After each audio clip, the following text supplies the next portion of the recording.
Cannot hear. Assalamualaikum warahmatullahi wabarakatuh. Okay, alright.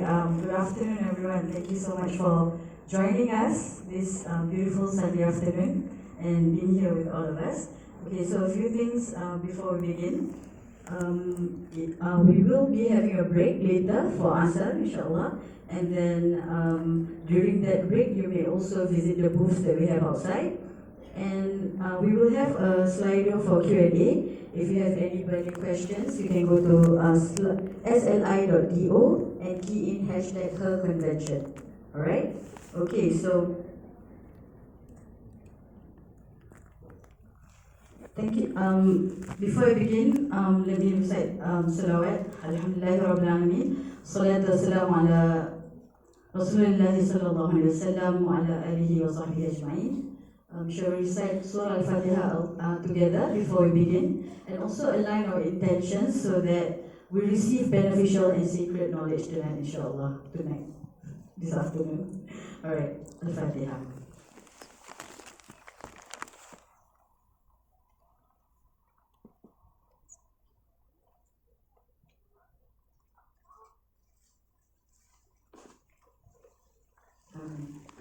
My name is Nadia. I shall be your MC for today. Welcome to Her Conventions 2019, Painful Endings, New Beginning. Okay, Alright, okay. Some energy in the hall, please. So the fact that all of you are here tells me that all of you are looking forward to new beginnings, inshallah, whether we have experienced pain at our ends or not. I think we all do hope for the same beautiful beginnings, inshallah, this Muharram. Alright, so this event is brought to you by our official media, Nejat Photo and Birth, our platinum sponsor, MFA Group, bronze sponsor, Agent Shahid, sponsor A Cup of Tea, Kids Paradise, Sweet Rose Couture, and Fatima Mohsin. We are also officially supported by Halal Food Hands, Yummy Takoyaki, Truly Muslimah, In Bihar, Bahrul Marifa, No Pet No Pit, Amna and Asta, Snap and Chef Photo Booth, Face Skincare, At-Tahira Couture, Happy Co, Felicious, Shoe Bites, Have Singapore. And we also have our friends past supporting merchants, Craftwitch, TPT, Macrons SG, AJ Delights, and Baking Rumors. Do visit and support their booths outside later during the break. Thank you. Alright, so before we begin, let us have Ustaz Shahid, one of our sponsors, up on stage to share more about Agent Shahid. Ustaz Shahid, please.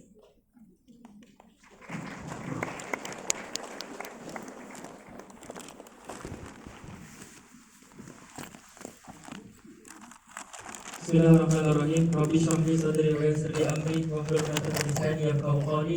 Uhayyikum bi tahiyyatil Islam ala wa hiya assalamualaikum warahmatullahi wabarakatuh. First and foremost, I'm not going to deliver any talk today. And honestly, I recited the Quran to calm myself because honestly nervous in front of 500, 600 ladies today. But today, inshallah, I'm wearing the hat of a real estate agent, and alhamdulillah for Ustazah Liyana Musfirah and her team to allow me this opportunity to share for all of you. And in line with the topic of the convention, New Beginnings, I'm going to share with you 3 latest updates in the real estate industry. So hopefully it will be beneficial to all. You all want to hear? Yes?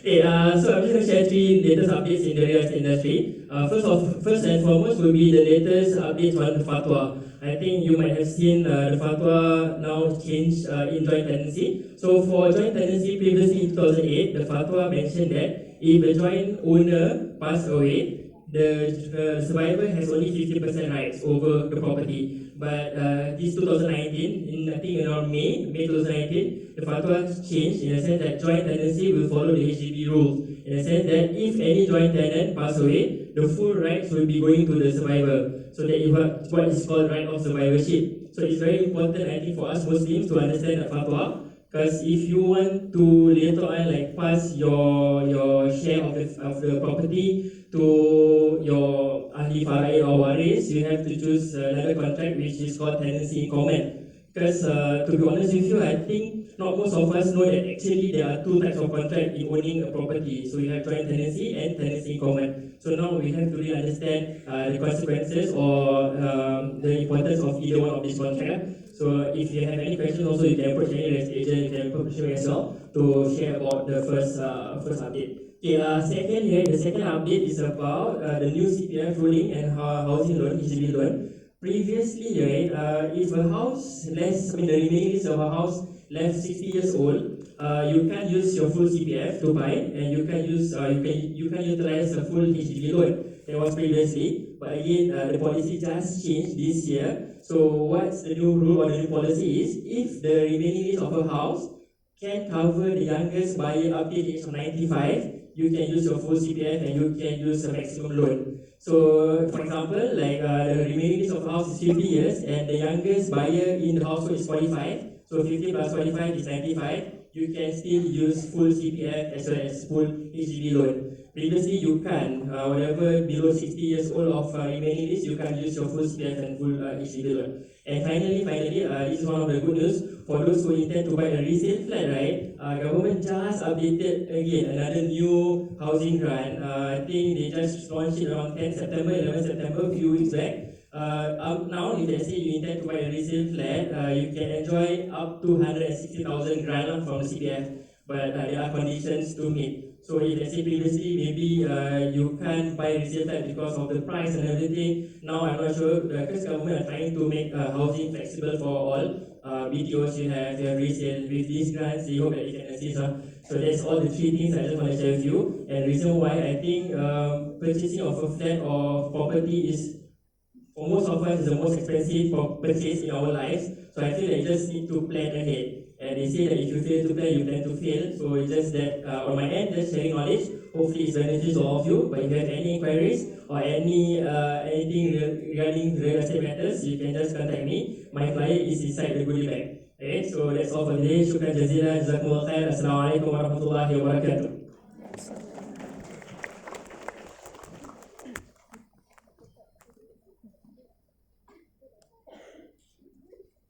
Right, thank you, Agent Shahid, or also Ustaz Shahid. For those of you with new beginnings, intending to get a new house, you can contact him, and inshallah you will get the house of your dreams and also a place in Jannah, inshallah.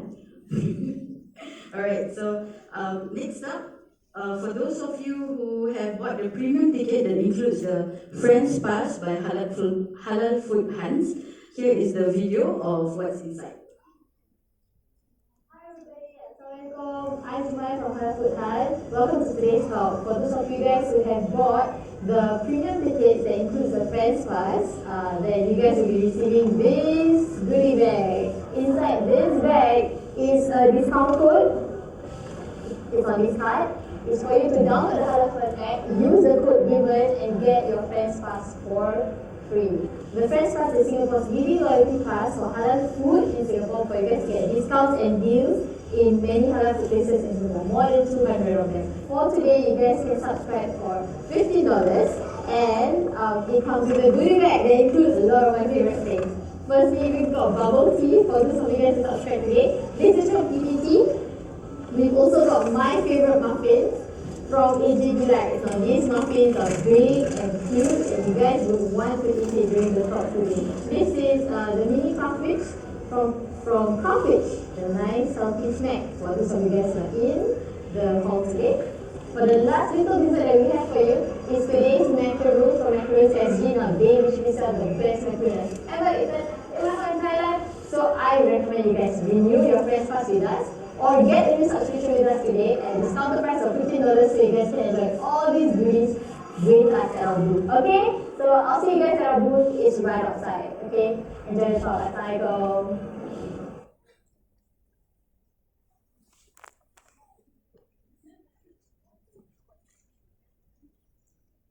Alright, we shall begin with our first speaker, and before that I will say that we are very lucky today to be graced by 5 amazing individuals who will share a lot of gems with us today. So our first speaker is Ms. Nurul Iman, and she will be touching on developing skills for your future. Ms. Nurul Iman is a Skills Future Advisor with Employment and Employability Institute, E2I. She has training experience from being a freelance speech and drama instructor before joining E2I. Since embarking on the Skills Future journey, she has conducted Skills Future Advice workshops, which enables participants to appreciate and embrace lifelong learning, regardless of their starting points. Academically, Iman holds a Bachelor degree of Arts in Public Policy and Global Affairs from Nanyang Technological University. Before we invite Ms. Iman, we will need your help to register for the Skills Future segment. Skills Future Singapore is a government agency under the Ministry of Education, which aims to provide Singaporeans with the opportunities to develop their fullest potential. As such, the NRC data collection guidelines do not apply to Skills Future Singapore. Do take 1 minute of your time to scan this QR code and fill it in. Alright? If you can't scan it, you can type bit.ly/swsfa-reg. Alright? Okay, so now let's invite Ms. Iman on stage. Ms. Iman, please.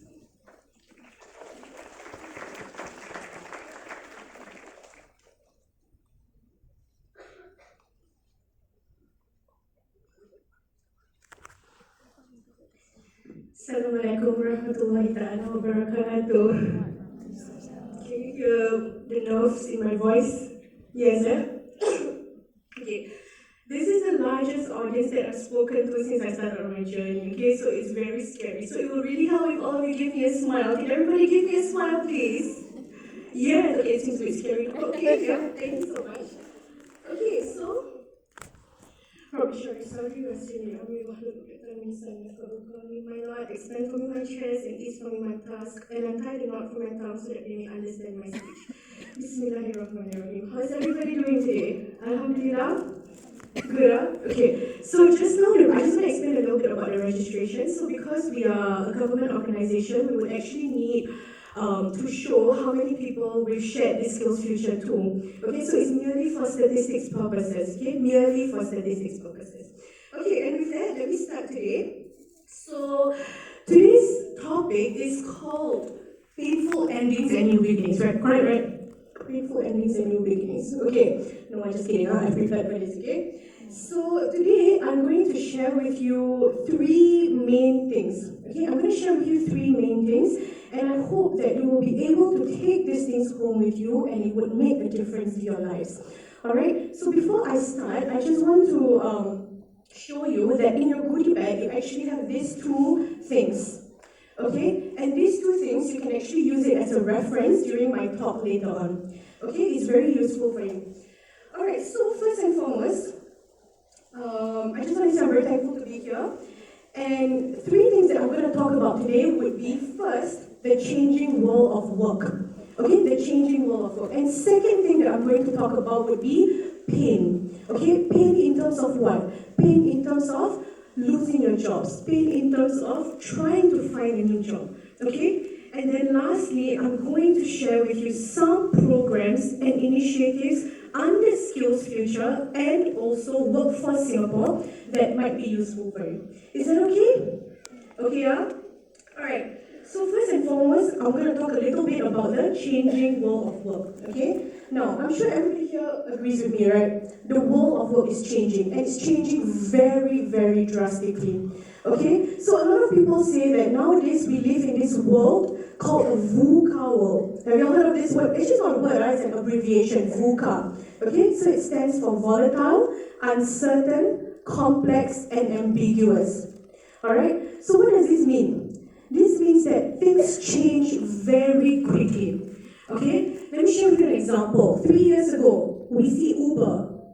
Now where's Uber?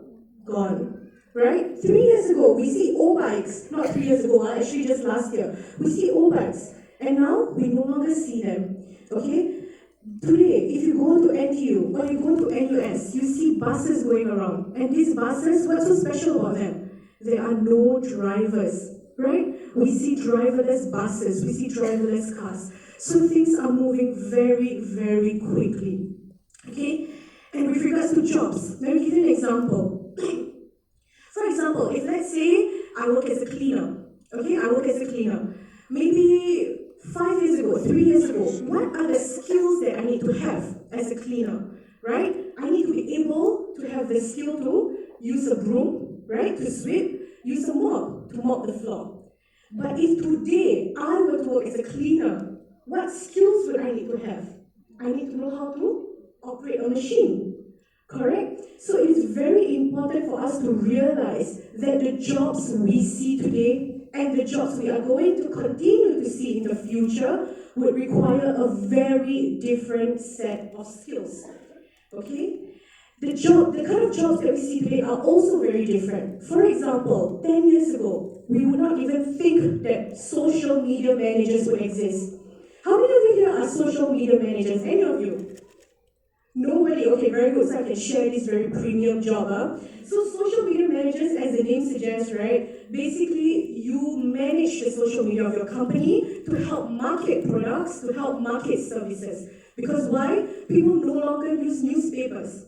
You no longer advertise it in classified, right? You advertise it on Instagram, you advertise it on Facebook, okay? What about this job called Millennial Generational Expert?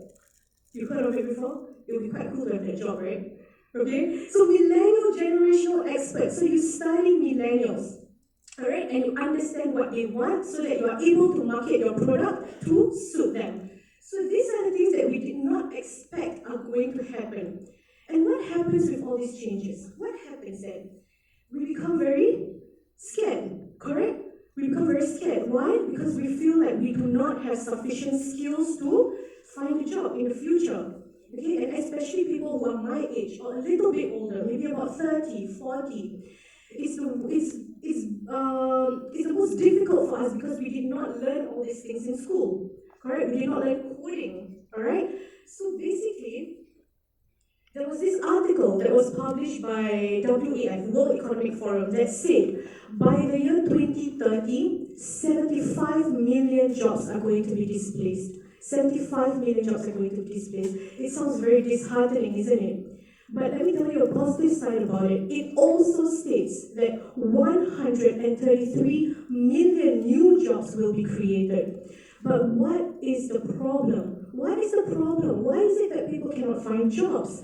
It is because people do not have the right skills for these new jobs that are created. And that is why Skills Future exists. That is why Skills Future exists, because the government wants to help us to get new skills to suit into the new upcoming economy. Okay? And at this point, I want to share a little bit with you, okay? Sometimes when, I'm sure all of us have experienced this before, you go apply for a job and then you get an interview. Sometimes you get an interview, sometimes you don't. When you get an interview, you go to that interview, and then when you come out, you feel, oh no, I should have said this instead. I should not have said this instead. I should have done this instead, right? Okay, so there's a lot of pain in searching for a job, and you will always feel frustrated. You always feel like you can do better, okay? So at this point, I think I just want to emphasize one thing, and that is, rescue is in the hands of God, correct? So the first thing you do when you get out of that interview and you feel that you did not do a good job is, you pray. You make prayers. Because prayer is the only thing that can change your fate, correct? But at the same time, okay, Rasulullah SAW, he said, trust in Allah, but tie your camel. You guys have heard of this story before? When he was walking past, right, and then he saw this Bedouin who left his camel untied, and he asked that Bedouin, he said, why is your camel untied? And the Bedouin said, I put my trust fully in Allah. And Rasulullah said, yes, put your trust in Allah, but also tie your camel. Which means, after you had that bad interview, after you feel that you're not sufficient enough, what do? You put in effort to try and see what went wrong. Okay? Is it something wrong with your resume? Are you writing too much words in your resume? Are you not answering your interview questions well? Are you not dressing up properly? Right? Your hair is berserabai, and then your baju you tak gosok, right? So these are the things that you need to understand and then correct the mistakes. Okay? And at this point, do you know that there are actually 5 career centers in Singapore where you can go and see a career coach for free? Okay? You can see a career coach for free, and it is all at the back of your map.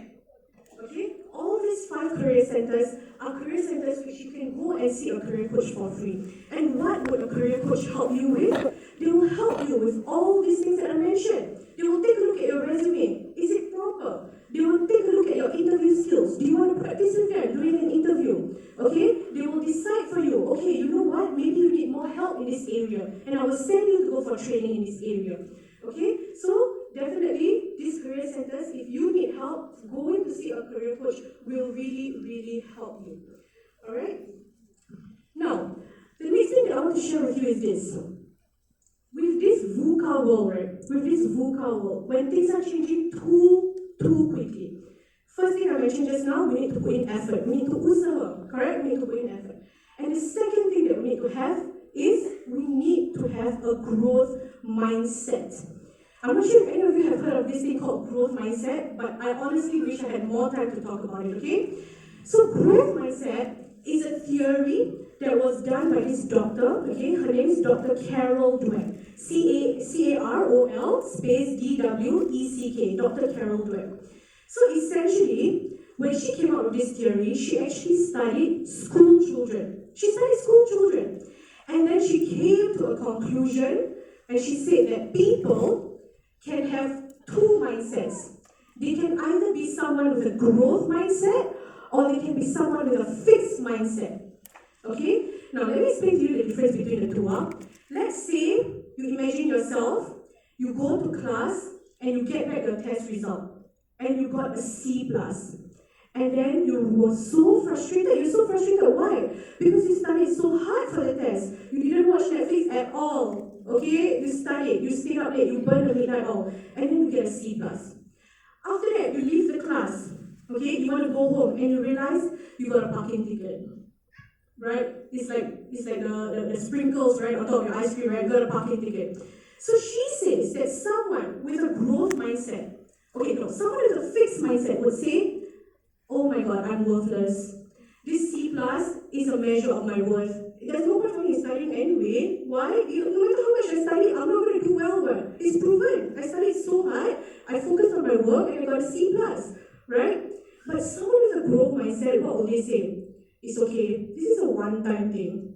Right? I'm going to look back at my test paper and I'm going to irritate my teacher and ask my teacher, how is it that I can improve?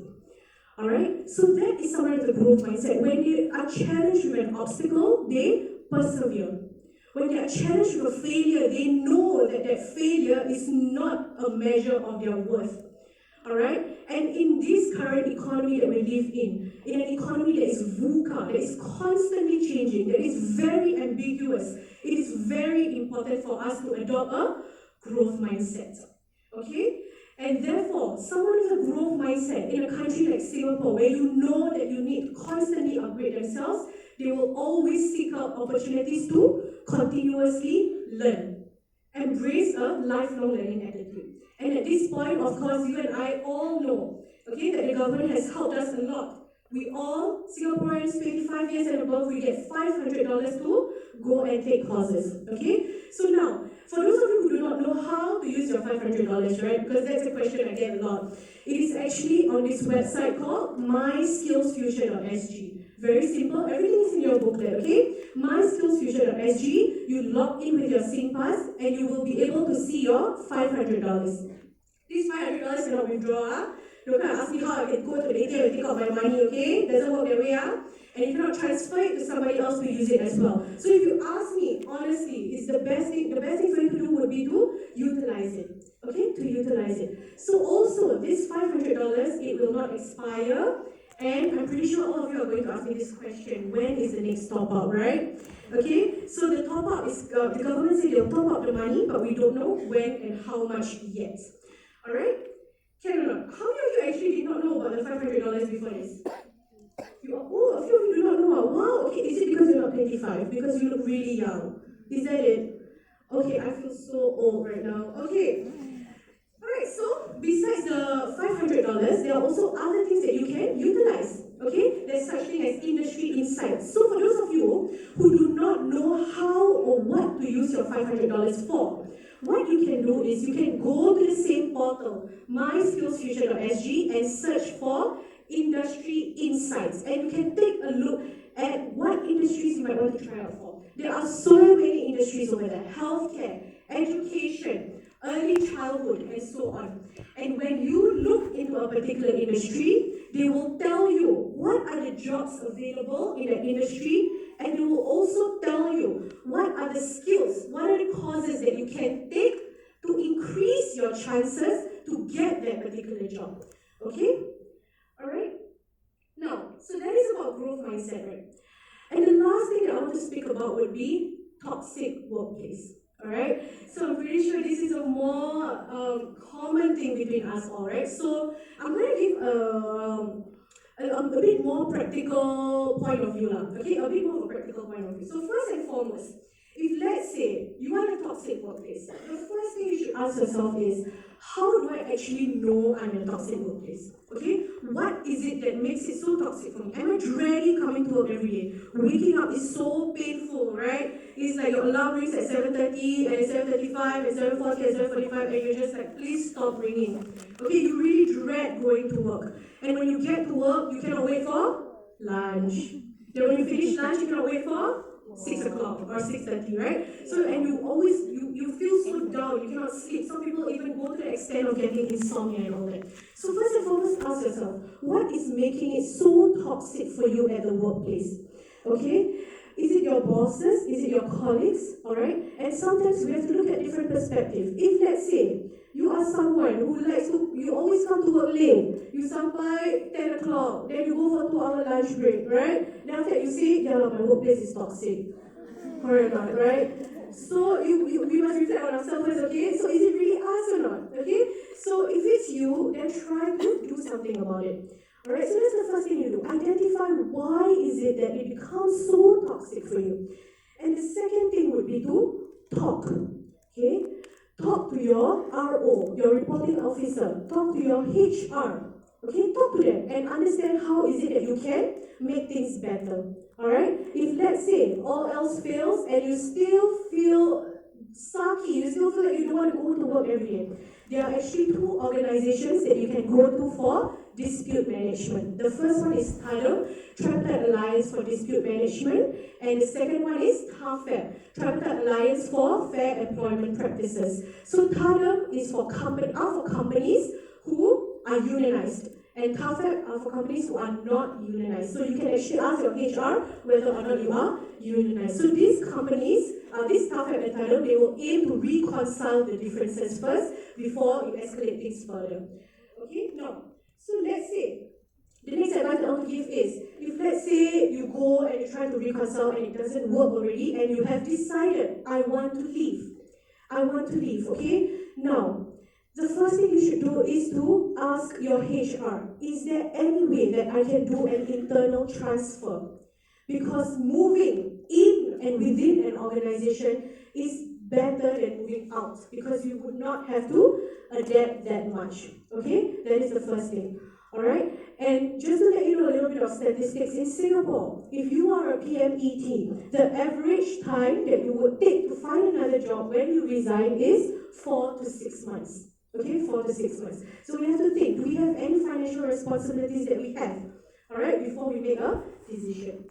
Alright, and with that, I want to share with you the last thing, and this one might be useful for you, okay? It's about job satisfaction. So a lot of us, we find that we end up burning out at our job, right? We end up dreading to go to job. Okay, maybe it's not to the extent of being toxic, but we just dread doing it. So I want to share with you this framework called VIPS.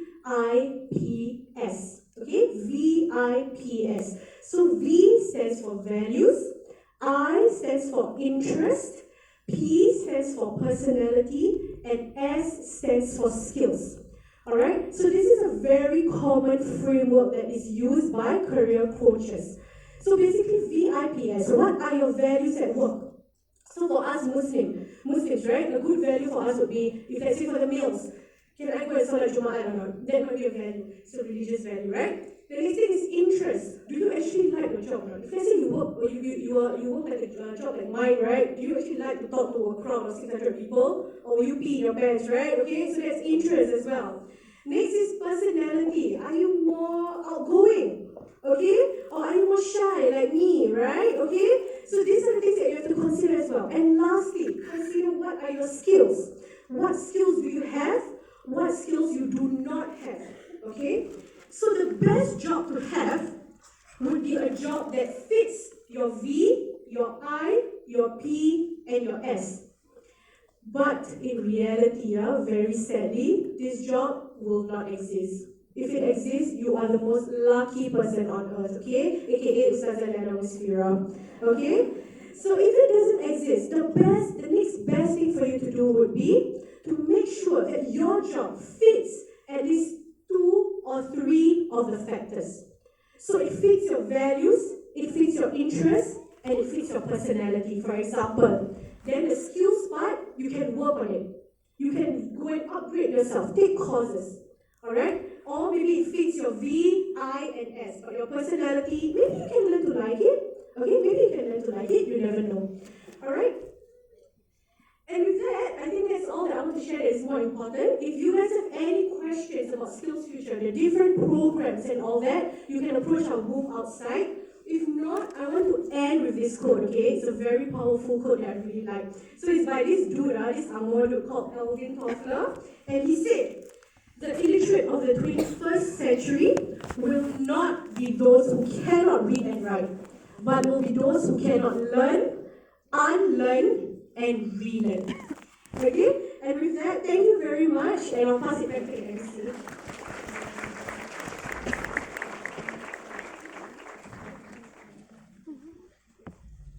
Alright, thank you so much, Ms. Nurul Iman, for your sharing. That was beautiful. For those of you here in the hall that might be going through some pain, some difficulty with your current jobs right now, may Allah ease your affairs for you, inshallah.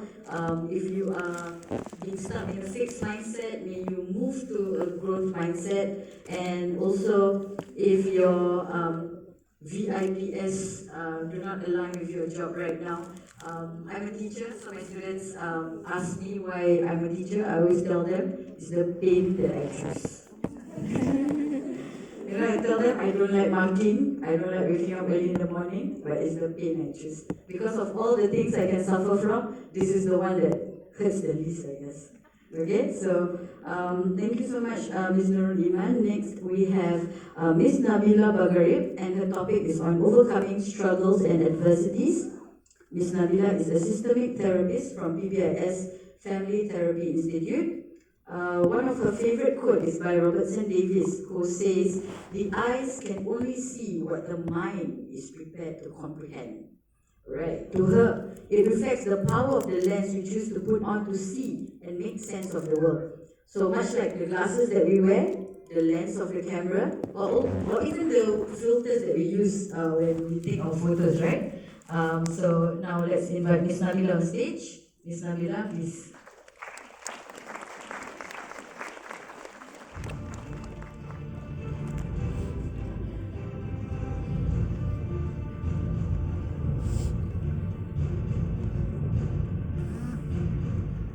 Bismillahirrahmanirrahim. Very good afternoon, everybody. Just like Iman, this is my first time speaking to a really large audience. So maybe I tell you a little bit about the context of my work. So what I do in my work is I'm a therapist who deals with individuals who are going through a lot of pain and struggles. I meet couples who are, contemplating whether they should stay in the marriage or divorce. I have individuals going through mental health conditions, questioning sexuality, and it's a whole age range. So I think I want to thank Ustazah Liyana for bringing up this topic. And I think it's a serious topic to be talking about pain, about beginnings, and about endings. So, and I want to do justice to the topic that has been given to me, right? Because we are here, and I think all of us in some way are holding some pain, right? Whether it's a struggle, whether it's an adversity. So I want to be respectful as I address some of the things that I thought I want to share based on my experience in my work. So the first thing that I want to do is I want to invite you in a safe space. A space where I believe, we are going to talk about a lot of things today, and I want you to invite yourself to a space where you allow what is being said today to enter your system. So I don't have the expectation that you'll hear something so great and then suddenly it will transform your life. No, I don't believe it works that way. What we believe is we need to allow whatever information that comes to us to enter our system, and then it might make some sense now. It might make a different sense later. It might make a different sense, I don't know, a month from now. Right? So I want to invite you into that space where you hold yourself as you hear these different kinds of information. So when I was given this topic, I'm thinking, how do I, talk about something, about pain, to probably 600 people, and for them to be able to relate. So the first thing I'm going to say is, if you think or you come here with an expectation that I'll give you certain steps, right, that it will make your pain go away, I'm going to tell you upfront that that's not going to happen. Why? Because all of us have different contexts that we are holding on to. Right? I am a person who may be going through 5 different things, and you're also individuals who are going through different things in your life. So context in this instant matters, right? And I think I want you to have that in mind, at least in my speech or throughout the whole day.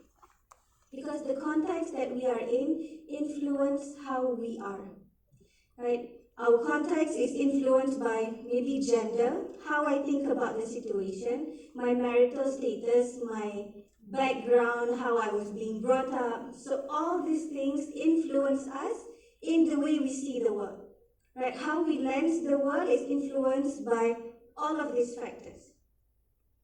So what I thought I'd speak about, the first thing, as you hold context in your mind, is how when we talk about pain, we talk about struggles or adversities, we are going through a lot of things in one time, right?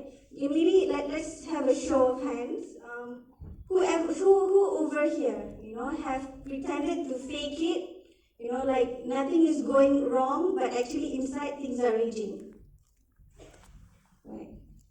Thank you.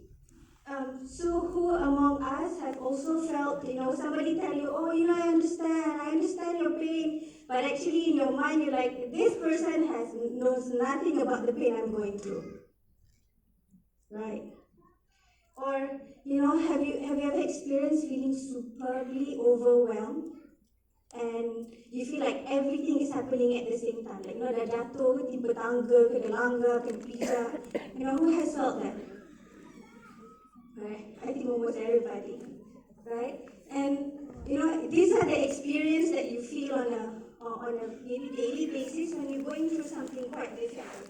And this is what it is. This is where there are a lot of things that is happening at the same time. And I'm going to introduce this concept called multiple transitions. Right? We imagine now when I say that we have different contexts influencing us, and you add that with the multiple transitions that is happening.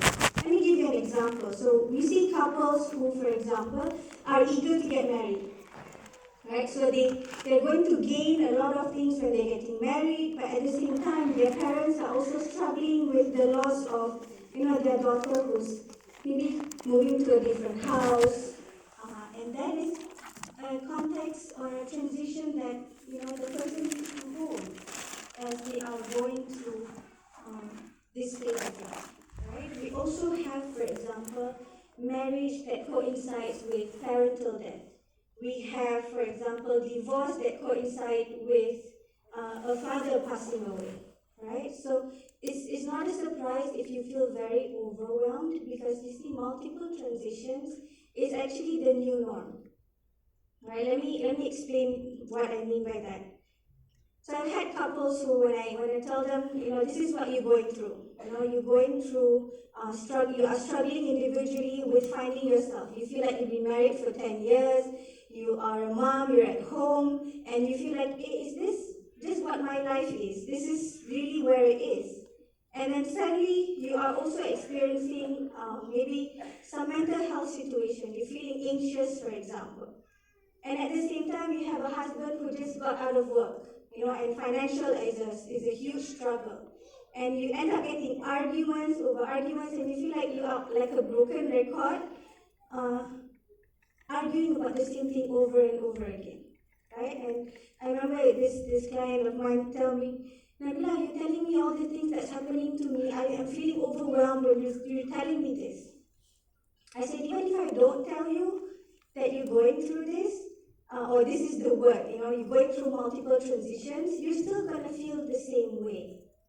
Right? So the first thing that I think would be important for us to recognize that there are many things that is going through at the same time as we are struggling with our different contexts.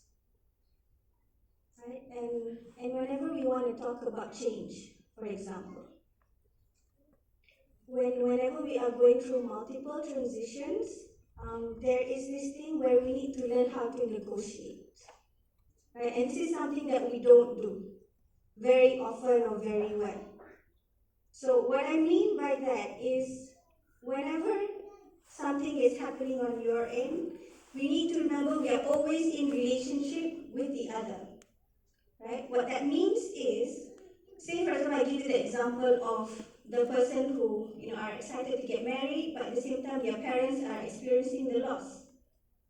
So if I put myself in that situation, it's something that I feel like I'm going to be very excited about getting married, finding the loved one, my soulmate, and all these things. But at the same time, also still holding back and not maybe look too excited because my parents are grieving, right? And if you look on the surface, it's like, it's no big deal. But I have seen individuals who struggle with that. How do I be excited, but at the same time, holding myself so I don't look too excited with my parents because they're grieving. Right? So there are a lot of things that we need to negotiate as multiple transitions occur in our life. Right? So even, for example, the concept of identity. Right? When you move from being single to being married, to maybe being separated, to being divorced, there's a lot of things that is happening, and it's a process. I think for what I experience in the couples that I see or the individuals that I see, we have a lot of desire to let go of the pain. We have a lot of desire to not feel pain, and we want to move very quickly to not feel pain anymore. But what we forget is, this is the great area that we need to learn how to stay. Right? Imagine if you're feeling very overwhelmed, everything is happening at the same time, and then you feel like things are blowing out of proportion, and suddenly you make a decision to divorce. And with confusion, with no clarity, you end up making a decision that might not be the best decision for you. Right? So these are some of the things that we see on a regular basis. And that's really important to keep in mind, right? The different transitions that can also occur or that we need to learn to negotiate is how, for example, we want to talk about mental ill health or mental health condition. How do we negotiate, for example, and I've seen this a lot, an individual come to me and say, I'm going through depression or I'm going through anxiety. And there are days where I cannot get up. But the society or my in-laws expect me to get up, wash the dishes, wash the clothes, get things ready, serve the family. But at the same time, they're incapable of doing that. Right? So there are multiple roles, multiple things that they are struggling with that we don't really pay very much attention to. Right? Are you guys with me so far? Yeah, thank you. Thank you for that response. It helps me. Even, for example, if somebody is going through separation, let's put a scenario. Somebody is going through separation, and maybe some of you know divorce can take up to a year for it to be finalized, if not more. So imagine in that 1 year period where you're separated, you need to fill up a form. So the form that we have is single, divorce. Where do you put where you're at? Right? And if you're very quick to say, actually I'm single, actually I'm divorced. And we don't give permission for ourselves to say, actually I don't know which which box to tick, because that's a real struggle. It may look simple, but it's a real struggle that people go through, right? So if we are very quick to move, then we will lose sight of about what are the things that actually matter to us, right? So as I say that we move very quickly from one thing to another, what I'm inviting you to think about is there's a lot of complexity in the pain, in the struggle, in the adversity that we are going through, right? And this is the gray area that we are very much confronted with. But what we do is we think in black and white, right? And this is what that we experience very commonly in our therapy room, even when I'm having conversation with my friends. The things that they ask are, should I stay or should I go?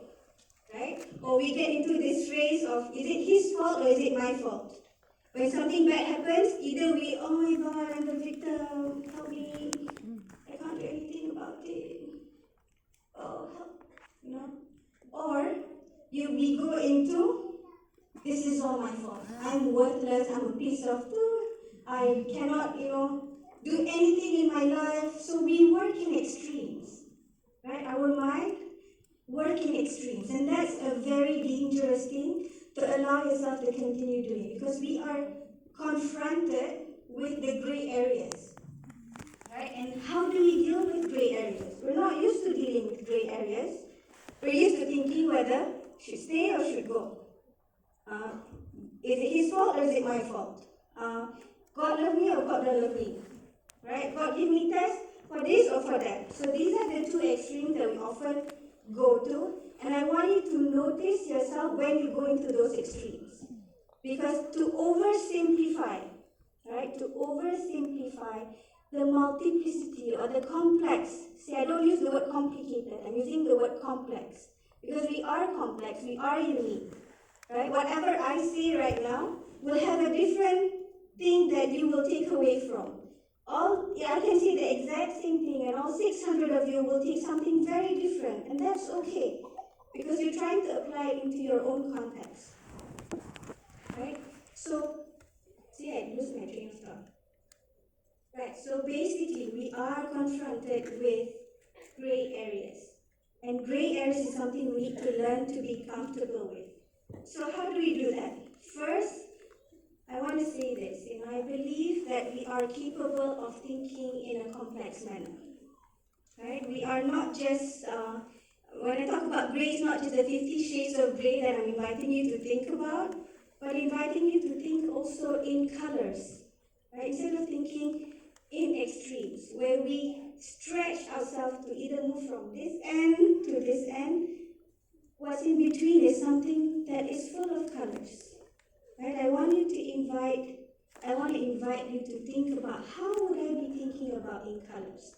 Right? Because I can't tell you exactly how it looks like, because it will be very different for each and every one of you. So we often, because of our desire to not feel pain, we try to just rip the band-aid. We're very quick to do that. Right? And it sometimes doesn't help when people say, sabar je lah, let go, this is too much for you, forgive and forget, that's like the thing I hear often. And you see, to give a simple solution to a complex situation does not do justice to you as a person who is a unique being, who are complex in that sense, right? And I love the topic. The topic today is about painful endings and new beginnings. And you see, not every painful ending needs a new beginning, right? Sometimes new beginning does not mean that you actually need to end something. Sometimes we so badly want to end the pain. What do? We end relationships instead. Right? We think about divorce, we think about, leaving the relationship, we think about not wanting to be near this person anymore because, they're toxic. Right? Sometimes we do that. Right? So what I'm inviting you to think about is maybe the newness is not about ending of a relationship or ending of the painful person that is hurting you, but it requires a new way of relating to one another, right? And whenever we talk about something new, I think there's merit to also talk about the old, right? Sometimes in our hastiness to want things to be new, I want to start a good life, I want to be all these things, we forget that we carry a part of us even as we transition into something new, right? When, for example, when we talk about relationships, the experience that we had, the old self as a teenager, as a young adult, as an adult, past experience in relationships is something that you carry with you throughout. So just because you're looking for something new does not mean that you need to leave the old, right? So I think there is merit in inviting which part of the old is actually useful for you instead of just negating it altogether, right? And the last thing that I thought I want to say is let's invite, I think I like what Iman said, growth mentality. But I want to introduce this idea of the learning self, right? We have the capacity to learn. Sometimes when we go to shops as a student, this guy and say, oh, I'm still a student, I'm a student of life. There's a lot of merit in what that really means. So we are a learning self, right? And this is where the growth can come to play. And how do we learn? How do we learn? One of the things that we are very big on at FTI is about building a relationship with feedback, right? So when you go and seek, when you talk to your friends, when you want to share with them your painful stories, ask yourself, what is it that you're actually looking for? Are you looking for affirmation? Are you looking for validation? Are you looking for somebody to just back you up? Or can we be prepared to receive feedback instead? And what does feedback look like, right? Feedback is where we are prepared to embrace a different idea about what you're thinking about. So women, I will have to say this because I'm one, we get very defensive. When somebody asks us to clarify what we mean, what we think, how we're relating, we get very defensive, and sometimes that doesn't really help us, right? So instead of getting defensive, how can we think about, okay, I need to clarify what I mean with this person, instead of expecting them to know. And this is the favorite word that people say, he should know. We've been married for so long, like, hello, right? But at the same time, this other person might not know what is it that you are going through, what is it that you need. So feedback is where you need to be prepared to be challenged. You need to be prepared to be questioned. You need to be prepared to clarify yourself. Because if you're in confusion, then clarity is not there, and you don't make wise decisions, right? So what I'm inviting you to do also is to take responsibility for the things that we do, because we don't live in isolation. We live in relation to another person, right? But what we do is we either, we end up self-blaming, and that's also a very dangerous thing to do, right? So I think my time is almost up. So what I want to conclude is, let's begin with developing a community of care, right? And I think one of the things that I'm inviting you to be allowing yourself to do is to care for yourself, right? And caring can look very different. Sometimes in our desire to fight for what we think is right, we end up fighting people that actually cares for us, right? And as therapists, I can testify that we've had that as well. We challenge, we say, what you're thinking is not helpful, and say, you don't know what I'm going through, right? So sometimes in our fight to fight for ourselves, which is a good thing, we forget and we end up fighting the people that actually care, right? So I believe that all of us have the capacity to learn, the capacity to feel, the capacity to hold yourself, and the capacity to learn, right? So this is where I'm inviting you to allow what is going to be said even later on, because we're going to talk about relationship with God. and how any of these things can hold you through the pain and the struggle that you are feeling. So with that, I thank you very much.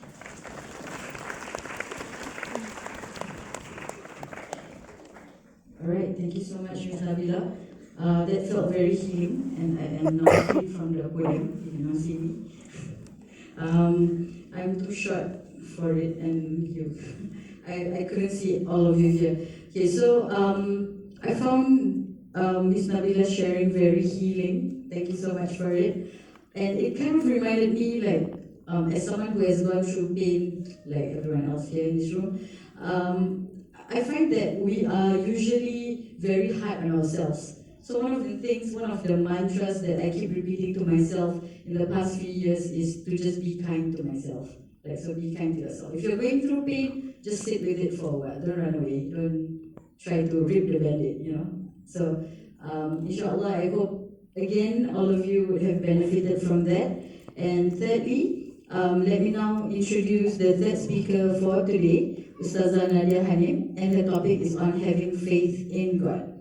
Ustazah Nadia Hanim is an honorary council member of Pergas, and she heads Al-Wafa, which is founded in April 2009, with the main objective of reviving the spiritual state that has dimmed as a result of the mundane trudging of our daily pursuits.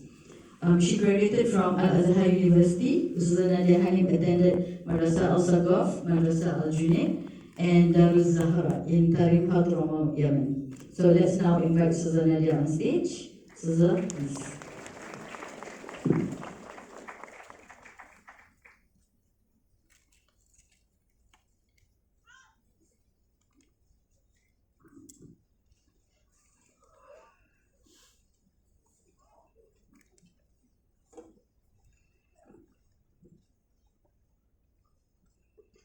بسم الله الرحمن الرحيم الحمد لله رب العالمين والصلاة والسلام على أشرف الأنبياء والمرسلين سيدنا محمد وعلى آله وصحبه أجمعين سبحانك لا علم لنا إلا ما علمتنا إنك أنت العليم الحكيم رب اشرح لي صدري ويسر لي أمري واحلل عقدة من لساني يفقه قولي أما بعد. Beloved sisters, Assalamu alaikum wa rahmatullahi wa barakatuh.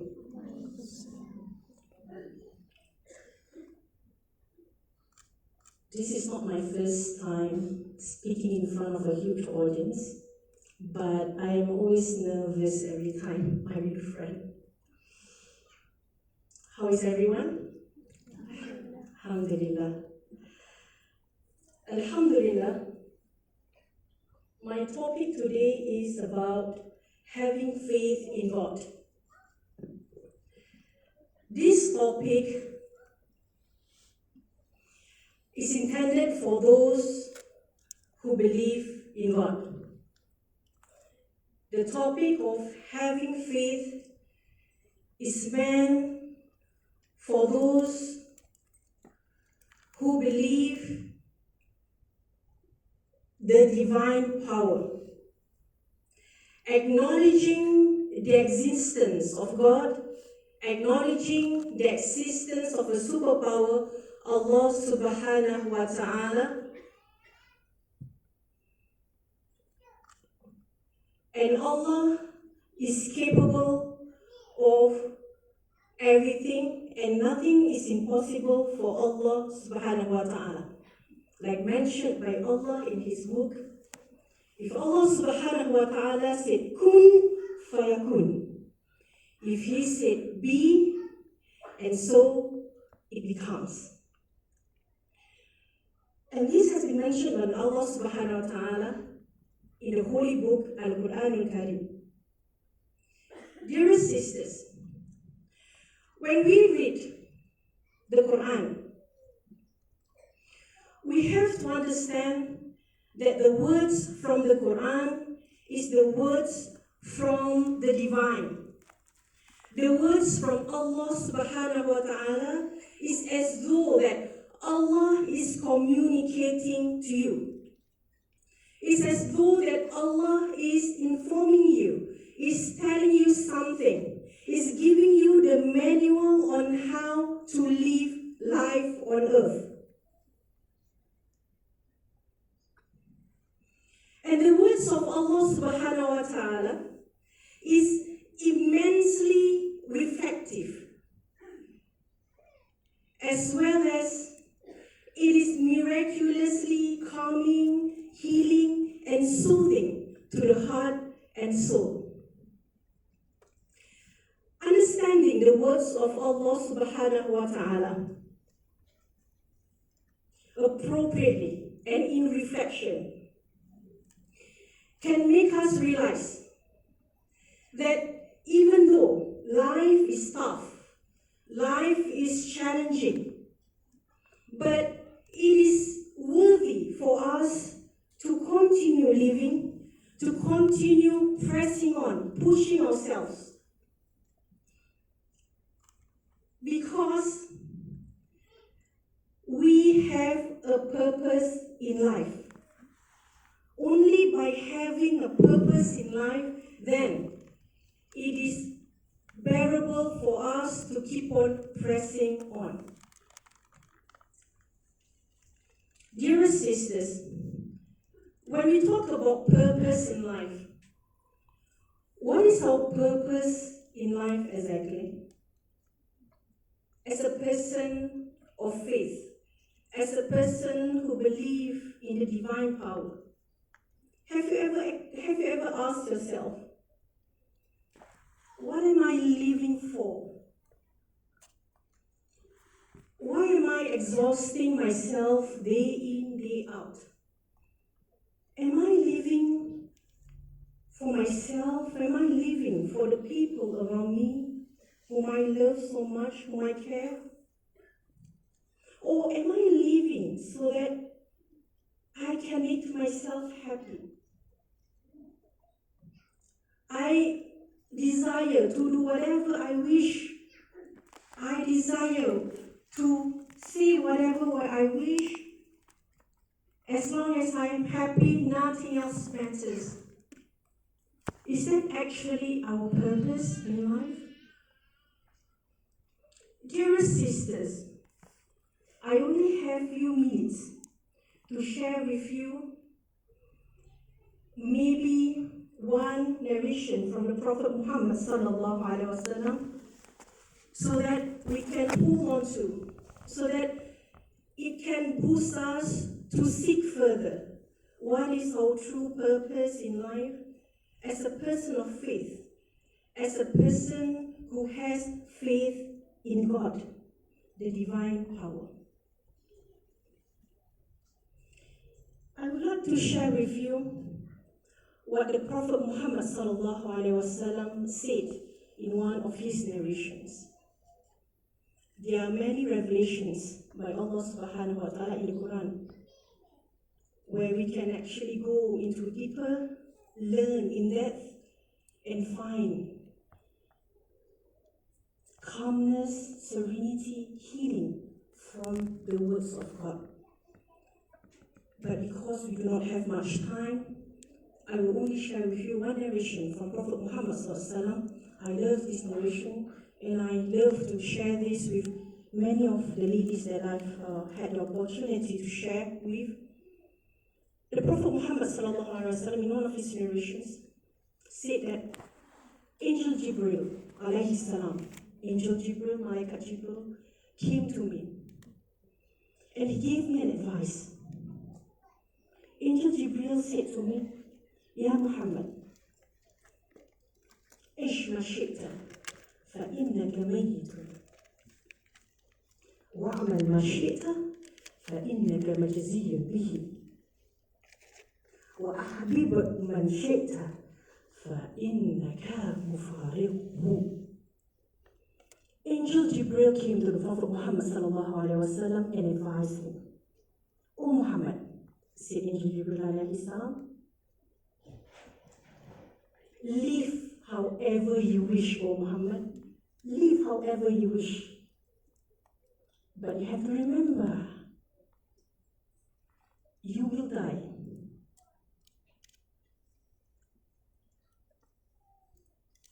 And it continued, Do whatever you desire, O Muhammad. Do whatever you like, O Muhammad. But remember, you are accountable for it. You're responsible for it. And then he continued, love whomever you wish. But remember, that person will live, or you will live that person. The first time when I heard this narration, about 20 years back, I had a mixed feeling. The narration is beautiful and at the same time scary. It's like giving me freedom, but at the same time, there are rules too. We can do whatever we want, yes, but you have to remember, we do not live only on this earth, but we have the akhirah, we have the hereafter, where we will be accountable for whatever we do, whatever we say on earth. We can live wherever we want, but we have to remember that no one will stay forever. Everyone will leave. It's either they leave you or you leave them. So, this hadith, the reason why I share with you this hadith is because I wanted to present to you or inform you that our purpose in life, in general, person with faith or without any faith, a person who believes God or doesn't believe God, generally what people desires is actually happiness. And in Islam, in our religion, we are allowed to desire for happiness. We are allowed to be happy. But the problem arises when we put extreme reliance onto the wrong places and onto the wrong people.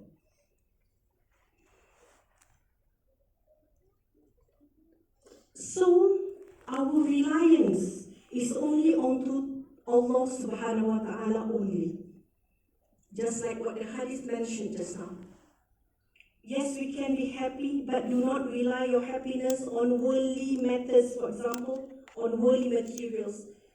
Do not rely your happiness to, for example, if I get this house, I will be happy.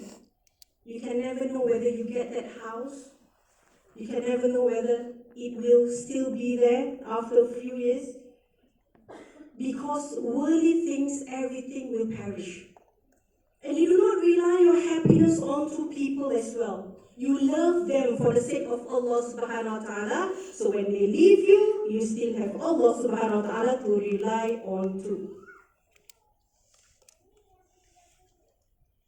So dear sisters, when we talk about having faith on God, the first thing that you need to do is you have to understand, if you have to ask yourself all this while, who are you or what are you relying yourself onto?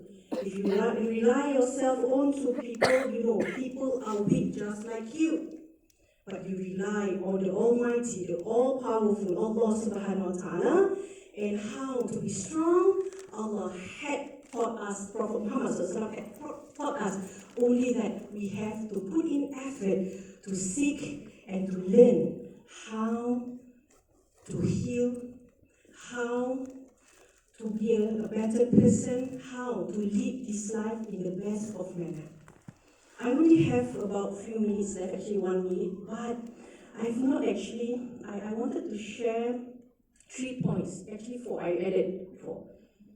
Yeah? Introductions are number 4 things. I'm just starting, huh? Okay, fast one, this one quick one. Okay, I'm not going to elaborate. I'm sharing with you 4 points. The first one, okay, let me read so that I won't, The first one, strengthen your relationship with Allah subhanahu wa ta'ala. And how do you do that? You have to take care of your prayers. Start with the obligatory ones. That is how you hold on to Allah subhanahu wa ta'ala. That's how you rely on Allah subhanahu wa ta'ala. I always tell the ladies that Allah is always there. He never left, only you left Allah. But Allah is always there, He's waiting for you to come back to Him, to return to Him. So you have to stay on. You have to hold on to Allah subhanahu wa ta'ala, hold on to the relationship. And how to do so? By starting doing your obligatory prayers. There are many other points as well, but start slowly. Okay, start small first and start by doing your obligatory prayers. That's how you put your reliance on Allah subhanahu wa ta'ala. That's how you know that Allah is the most powerful and you are weak, that you are in need of Allah subhanahu wa ta'ala. That's the first one. And the second one, I put here, read the Quran. Okay, because the Quran, it has the power to give you healing because it's a miracle. I don't know how to explain to you. Okay, you just need to learn and then you start doing it and then you will find that the words of Allah will actually calm your heart. Because why? Because Allah is the creator of our hearts. And the words of Allah, by Allah's promises as well, by reading the words of Allah, Allah will assist you in giving you calmness. That's the second thing. I'm not going to elaborate because I do not have much more time. And the third one, do lots of charity. This one has been taught to me by my teachers. Okay, every time when we had problems, we have tests, we have calamities, ujian, musibah. When you ask our teachers, can you please advise us something? And they would say the same thing. Do not forget your salawat, do not forget your prayer, and at the same time, do a lots of charity. And when we ask why, because charity can ease your, your troubles. Okay? And in Islam, charities is not just by giving out your wealth, no. There are many types of charities.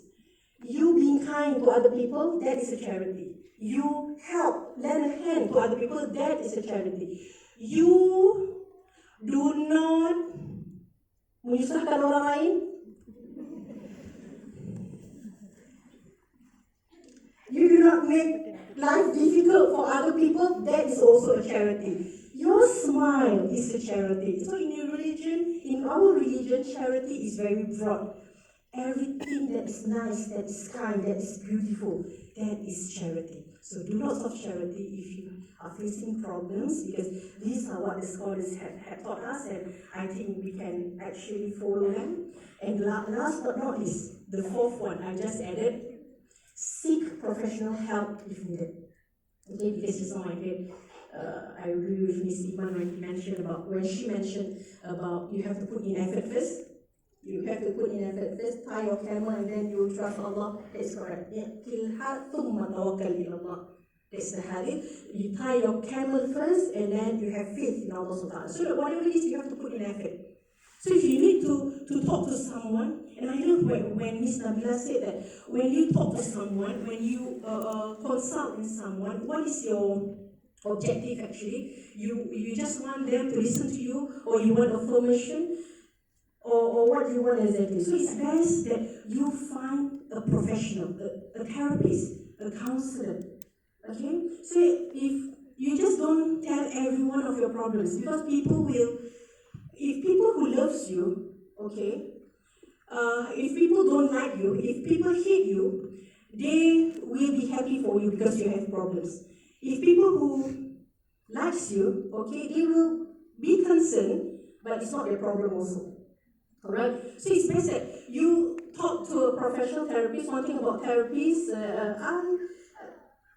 everyone has their own problems. I have my own problems. Last time I used to, I don't have any therapists, but because I deal with too many people, and it's very exhausting, and it's really draining. And my friend asked me to find a therapist, and I did find one therapist, and it's healing, and it's very nice to be able to talk to someone who can actually keep your problems confidential. Okay, so seek professional help. And okay, I think that's about it. I'm gonna stop now because I saw it like that already. Alright, okay, so I will stop with what I will end my talk with what I've written 10 years back in my Facebook. Now it's IG, orang tak layan Facebook. I just read it out je lah. So I said this when I read it back, I feel that okay, I can share this with you. So I heard from a teacher, he said this: humans are not designed to solve problems.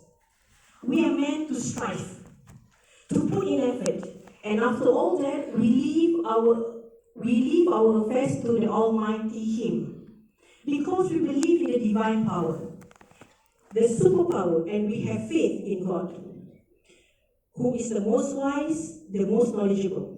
He knows what's best when we can only guess. So sisters, hold on to your faith, learn your religion properly, and press on, while consoling your heart by saying to yourself, I am just a human being, I am allowed to be vulnerable. My role on this earth is not to solve all problems, because our own problems we cannot even solve. My role is to strive for excellence in whatever I do, in the area that Allah has put me into, while holding firm onto Allah and seeking guidance from Allah subhanahu wa ta'ala. Console your heart, brothers, sisters, and console your heart by saying, my role is to put in effort, to learn, to seek, to understand, to act upon the knowledge received. And after all that, I will leave all affairs to Allah subhanahu wa ta'ala, because I admit that I am in God's power. Inna lillahi wa inna ilayhi raji'un. Inna salati wa nusuki wa mahyaya wa mamati lillahi rabbil alameen. Indeed, my worship, my prayer, my life and my death will soon return to Allah subhanahu wa ta'ala. May Allah guide us all. May Allah assist us in our affairs and grant us understanding and wisdom. أقول قولي هذا وأستغفر الله العظيم لي ولكم. السلام عليكم ورحمة الله وبركاته.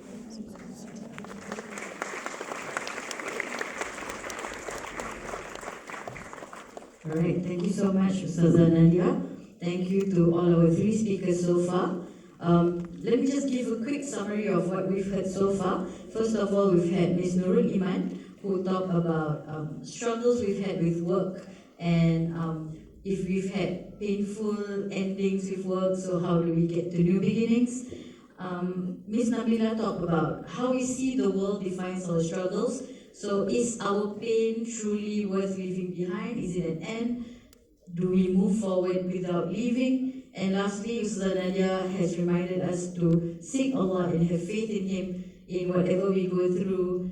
So right now, we will have our break soon. We will also have our Q&A later. So please visit sli.do to drop any burning questions. To get to the question page is #herconvention. And there are booths outside, please visit them. Toilets are on the right side, and if you would like to do your asar prayers, is in this stage area. And we will see you back in 20 minutes. That is 5:35 p.m. All right. Thank you so much, everyone.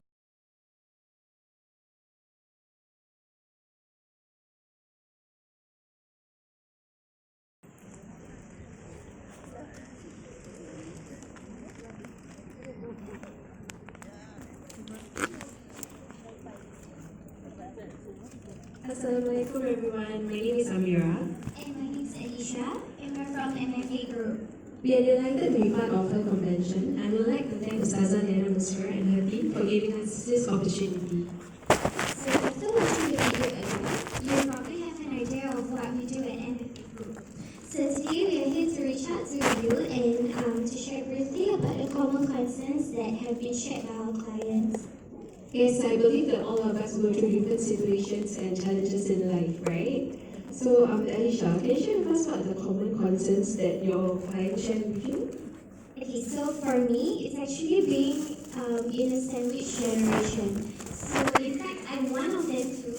So basically, it's a generation whereby I have to take care of my kid and at the same time take care of my aging parents.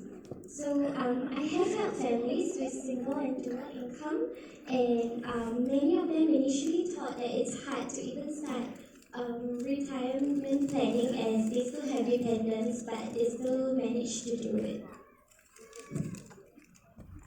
So actually, based on a recent national data published in the news, it is reported that the average life expectancy of Singaporean is beyond 83 years old. But the thing is, women will live longer than men. So the question is, how do we better prepare ourselves for our retirement days in the future? And like me, many young parents would like to break the cycle, and we would like to get our children we would like to focus on making our children being able to support themselves and their future family. I definitely agree with that. Although I've yet to start my own family, my parents are still working. So personally for me, it's never too early to start planning for retirement now. For me, most of the concerns that my client approached me about are critical illness and also maternity coverage. So cancer cases has been rising over the years. 1 in every 4 to 5 people in Singapore may actually develop the cancer. So breast cancer is actually one of the top cancer for women. But the good news is with early detection, the chances of recovering is higher. One of my clients was actually 8 months pregnant with her second child. During that time, her mother-in-law was diagnosed with breast cancer. So because of that, her father-in-law had to stop working to be the main caregiver. So due to the loss of income, all the children had to share for the expenses. So over the time, the hospital bill kept on increasing and increasing.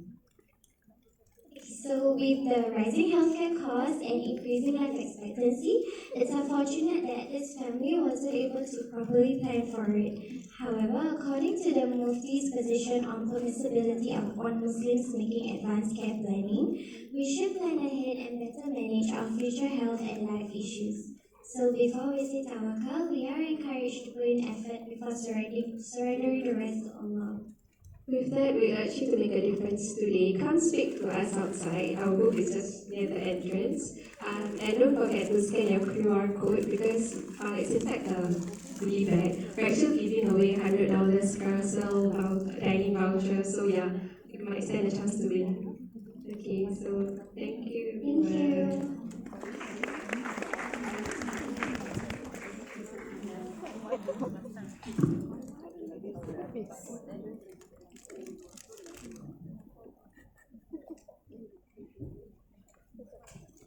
Alright, thank you Miss Amira and Miss Alicia. Again, as they mentioned, don't forget to head down to their booth outside, $100 carousel voucher, okay? Can ask me along, I'll be happy to accompany you to that. Okay, so next, we will resume with our speakers. Our fourth speaker today, we have Ustazah Liyana with her topic, Building a Better Relationship with God. Ustazah Liyana is an alumni of Madrasah Tajul Islamiyah. She graduated with a Bachelor of Arts degree in Islamic Theology, Aqidah and Falsafah from Al-Azhar University in Cairo, Egypt. She currently serves as an executive officer at Jamia Arabita Mosque in Education and Dawah. She was also appointed as an associate member of Fatwa Committee for 2010 to 2013 and Pergas honorary member in 2017 to 2019. Ustazah Liyana, please.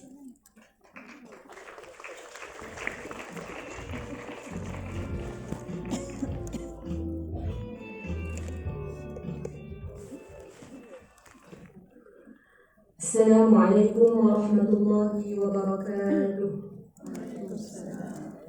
الحمد لله رب العالمين والصلاة والسلام على أشرف الأنبياء والمرسلين سيدنا محمد وعلى آله وصحبه أجمعين. Alhamdulillah, I'm very grateful to Allah Subhanahu wa Ta'ala for this blessed opportunity to be with all of you. Semua dah makan? Dah shopping? Okay, kita dah balik sini balik And I would like to thank Ustazah Liyana Musfirah and her amazing team for this blessed event. May Allah Subhanahu wa Ta'ala bless them and continue to give them His vast rahmah, inshallah. Ameen ya Rabbil Alameen, and to all of us also. My topic for today is building a better relationship with God with Allah subhanahu wa ta'ala. With me, I have a few points that I would like to humbly share with all of us. May this benefit all of us, inshallah. Ameen ya Rabbal Alameen. My first point, in building a better relationship with Allah subhanahu wa ta'ala, we must know Allah subhanahu wa ta'ala better. His attributes, Allah is the one God. There is no others like Allah subhanahu wa ta'ala. Whatever we think, because we are visual and we are live in this world where a lot of visual simulation. Sampai semua benda nak visual. Everything we want to put in visual form. But we must know there is no others like Allah subhanahu wa ta'ala. Allah does not have any visual form. If we ever think, kadang-kadang ni syaitan ganggu, you know? Shaitan comes into our mind and whisper that, hey, Allah is like this, Allah is like that, in physical form, which is na'udzubillahi min zalik. This is shirk. This is part of this belief. So just shake it off and say, La ilaha illallah. La ilaha illallah. There is no God except Allah subhanahu wa ta'ala. He does not occupy space and time, as He is the maker of space and time. Subhanallah. Ya, Allah tak perlukan masa, Allah tak perlukan tempat. And His kingdom covers the vastness of heaven and earth, and His mercy is so vast that it encompasses everything and everyone. Subhanallah. That is very beautiful. And how do we better our relationship with Allah subhanahu wa ta'ala, my dearest sisters in Islam? Another point, second point, is by obeying Allah subhanahu wa ta'ala, by obeying His commands and abstaining from His prohibitions. Why? Kenapa? Because Allah is our creator. And as the creator, Allah knows what's best for us. So if we don't want to follow the best path, who do we want to follow? And the way to gain Allah's attention is to do as much supplementary ibadah that we can. Ibadah sunnat kita banyakkan. Ibadah sunnah. And that is on top of the wajib. And that is on top of the compulsory ibadah that we do with heart full of sincerity. Itu penting. Whatever good things that we do it for Allah subhanahu wa ta'ala, not for the sake of others. And for those of us who are still ground zero or still inconsistent in our ibadah, especially our compulsory, the wajib, try our best to take care of our 5 daily prayers. Itu very important.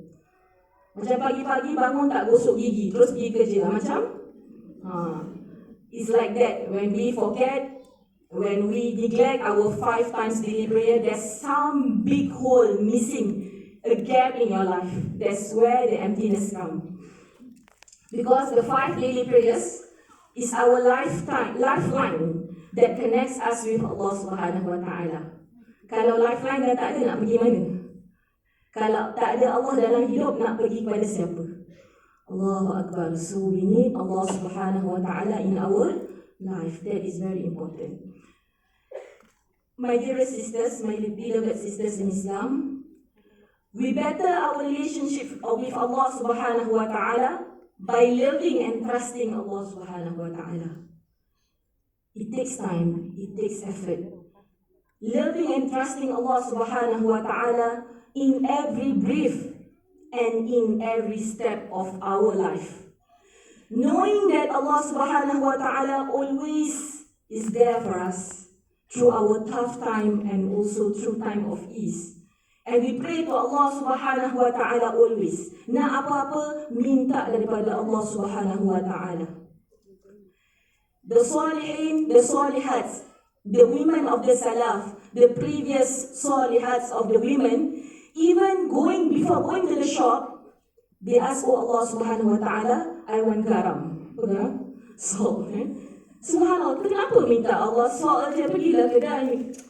That shows their total reliance to Allah subhanahu wa ta'ala. So lepas ni, kedai you list off all your groceries, oh Allah, I want to buy this. It shows our total reliance to Allah subhanahu wa ta'ala. As simple as garam pun, hati dia connect to Allah subhanahu wa ta'ala. That's the point. And we pray to Allah subhanahu wa ta'ala, and we cling all our hopes to Allah subhanahu wa ta'ala, as He is our best protector and our best savior. My dear beloved sisters in Islam, we better our relationship with Allah subhanahu wa ta'ala. My third point, by knowing Prophet Muhammad sallallahu alayhi wa alihi wasallam better. And he is Allah's most beloved creation. And Allah loves him so much that Allah subhanahu wa ta'ala grants him ash-shafa'ah. What is ash-shafa'ah? Intercession. Mudah lagi, help. Allah subhanahu wa ta'ala kasih Rasulullah sallallahu alaihi wasallam special pass to help everyone. Subhanallah. Which is called ash-shafa'ah or intercession. In the day of judgment, for him to save his ummah from the sufferings of the day of judgment. Allahu Akbar. He sallallahu alayhi wasallam loves us so much since 1,400 years ago. He needs us so much that he yearns to meet us. Sallallahu alayhi wasallam. He talked to his Sahaba in one of his hadith. He said, I yearn to meet my ashabi, ikhwani. Ashabi is the Sahaba, ikhwani, my brothers and sisters. I yearn to meet my brothers and sisters. And the Sahaba, you know how the Sahaba are, they're very attentive to Rasulullah sallallahu. Aren't we your sisters and brothers? Rasulullah said, you are my companions. They have their own maqam, their own position in the eyes of Allah and the eyes of Rasulullah sallallahu alaihi wasallam. But who are ikhwani? Ikhwani are those who believe in Allah and who believe in what I come with, and yet they haven't seen me. Who are ikhwani? It's us. It's us. Subhanallah. Rasulullah said he yearned to see us. Allahu Akbar. And this 1,400 years ago, before we were even born, before our parents, our grandparents, our noyang semua belum lahir, tapi Rasulullah dah rindu dengan kita. Sallallahu alaihi wasallam. And in the hereafter, in the day of judgment, in Jannah, when all the prophets will take their seats on the special thrones. We know that prophets have special position, very high and special place in Jannah. All the prophets have taken their place. There is one seat that will still be empty. Whose seat is that? That is the seat of our Prophet Muhammad sallallahu alaihi wasallam. Where is he? Where is he? He will still be out there, out of the Jannah, helping and saving the Ummah who are suffering. Allahu Akbar. Be it on the verge, those of us who are on the verge of entering the hellfire, or already in the hellfire, but Rasulullah sallallahu alaihi wasallam is there, will be there, inshallah, to save us. And he is so worried. If he enters the Jannah, the door will be closed and he can't save us. So that is our Prophet sallallahu alaihi wasallam. It's easy to say, right? If we are in the Prophet position, buat bodoh lah, duduk diam-diam dia dah selamat apa kisah pasal orang lain. But that is not our Prophet sallallahu alaihi wasallam. He cares for us deeply, and not just us here, the ummah till the end of time. Subhanallah, we are so fortunate to be the blessed ummah of Rasulullah sallallahu alaihi wasallam. His immense love for his ummah, his people, and that includes us, is so beautiful, is so selfless. How can we not fall in love with Rasulullah sallallahu alaihi wasallam? Let us recite salawat together. Allahumma salli wa sallim wa barik alayhi.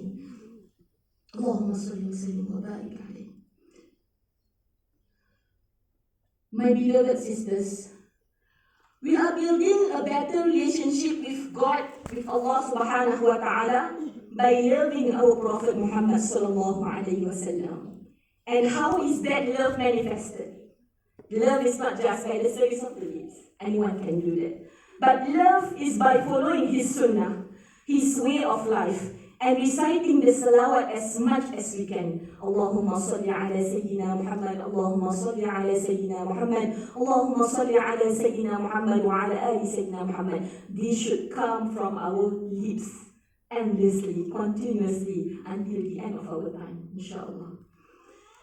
This is one of the many ways to gain Allah's love and mercy, to follow the Prophet sallallahu alaihi wasallam as much as we can throughout the rest of our life, inshallah.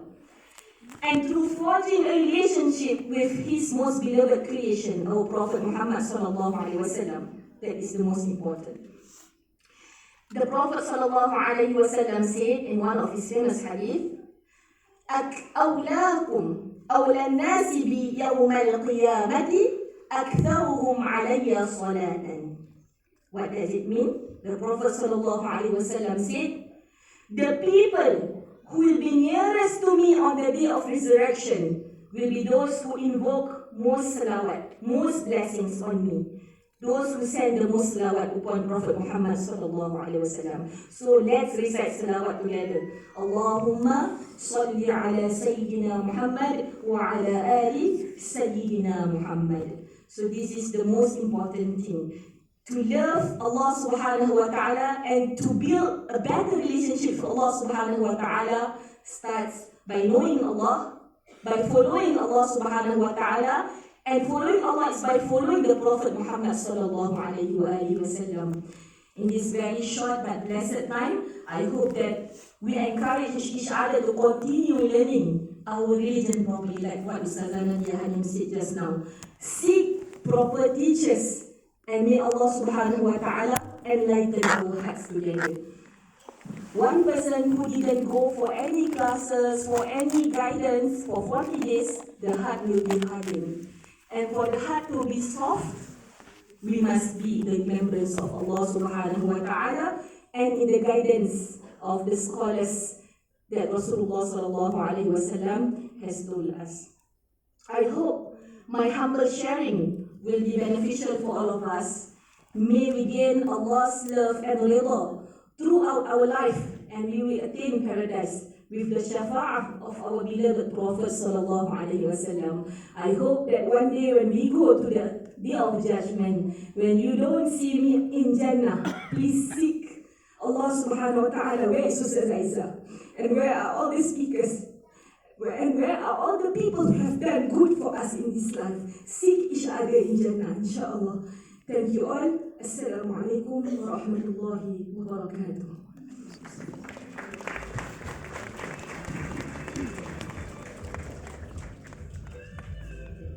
Thank you so much, Ustazah, for that beautiful reminder. May we all strive and try our best to develop and further strengthen our relationship with Allah subhanahu wa ta'ala. May He heal us from all our pain and may He bring us to a better future, inshallah. Alright, so our last speaker for today is someone that everyone has been waiting for, I believe, this whole afternoon. Is Ustazah Liyana Musfirah. Her topic is Every Ending is a New Beginning. Ustazah Liyana Musfirah is an alumna of Madrasah Al-Sabaf Al-Islamiyah. She went to pursue her tertiary studies. She graduated with Diploma in Sharia Islamiyah or Islamic Law, Diploma in Dialogue of Civilization or Dawah from Mujamma Ahmad Kuftaro in Damascus, Syria. She then studied for 3 years in the Faculty of Islamic Banking in University of Al-Fatah in Syria. She then also studied for 3 more years in the Department of Islamic Sciences in the American Open University in Cairo, Syria. Wow, she really studied a lot. So now founder of Liyana Musfirah Network, she hopes that it serves as a safe space for women from all walks of life. She organizes courses and workshops specializing in Islamic education, Muslim women issues, and encouraging women to find their voice and seeing their own beauty from within. So now, Ustazah Liyana Musfirah, please.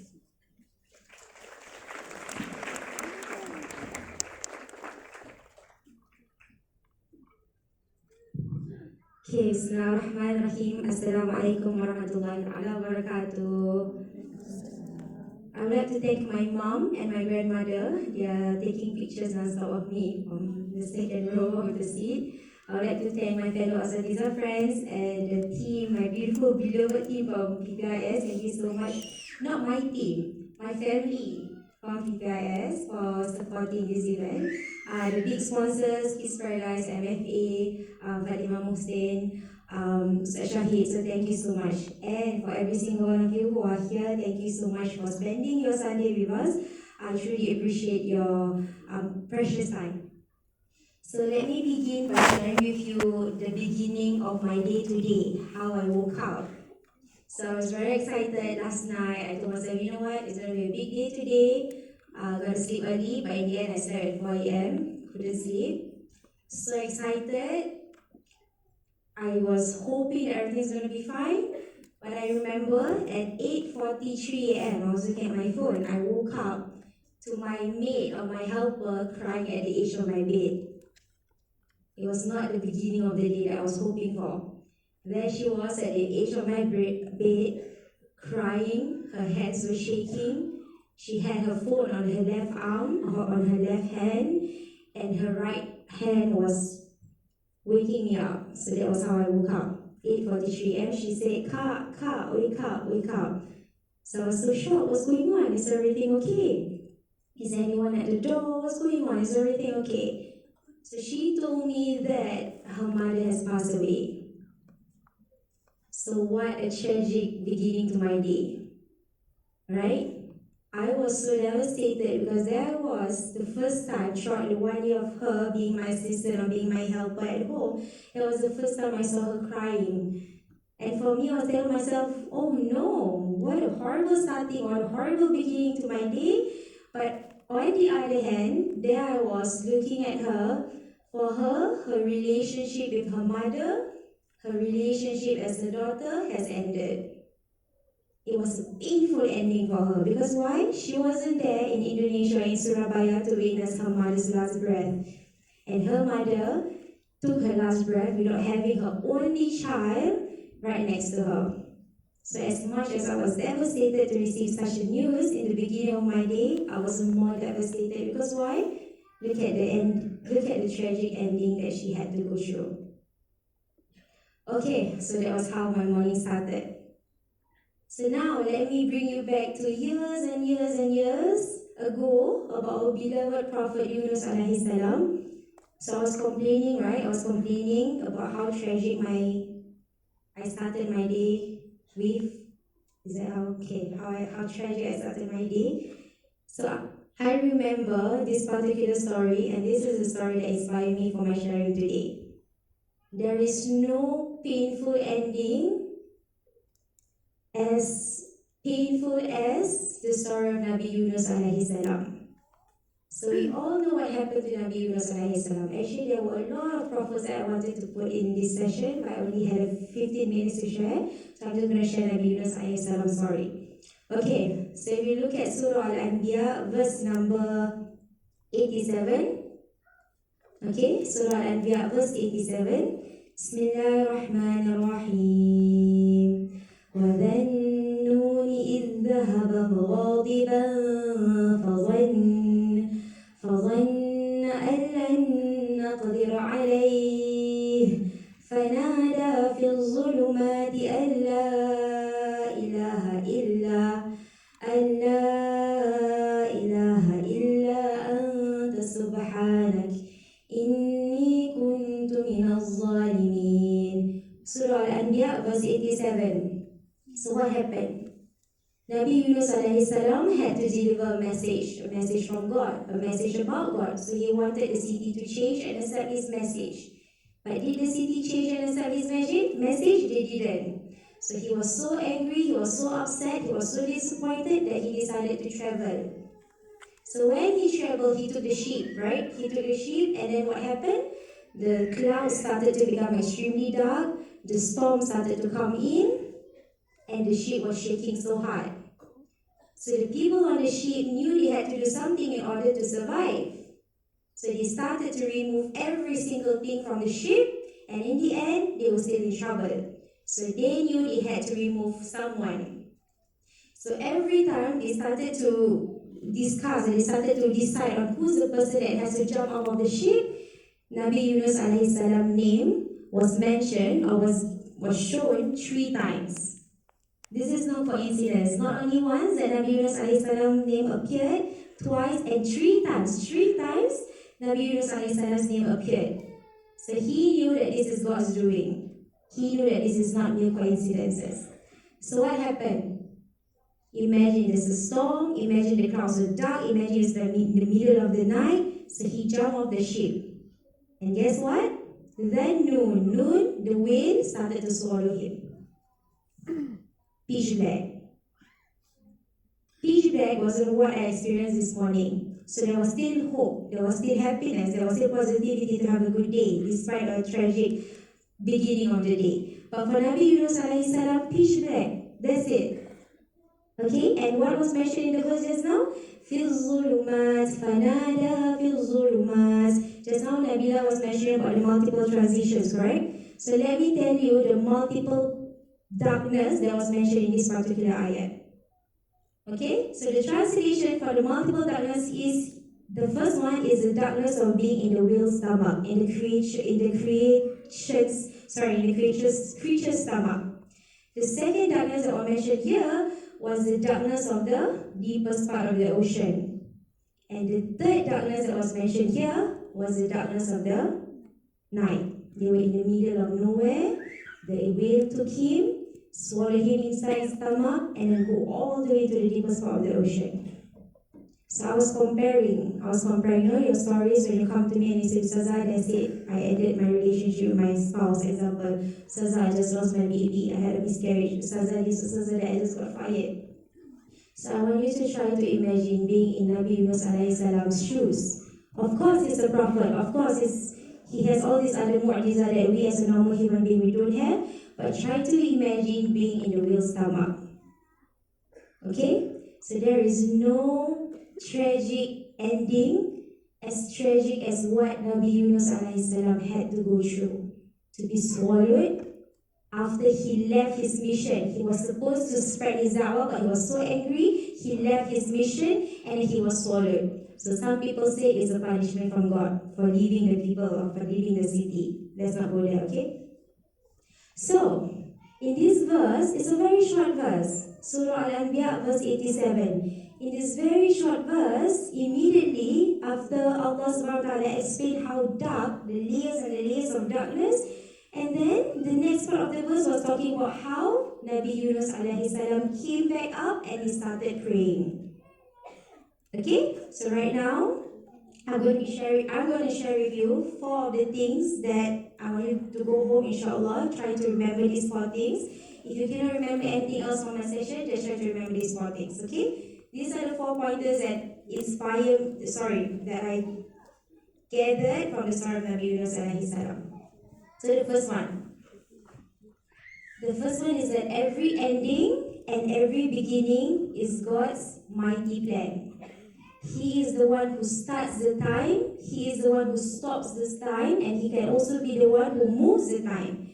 So every single adahar, every seconds, minute, hours, everything is God's plan. So one of the dua that my teacher asked me to always read is, Ya Allah, please make me someone who doesn't want to rush what you want to delay, and please don't make me someone who wants to delay what you have fastened or what you have hastened. So I asked my teacher for one very good time of dua.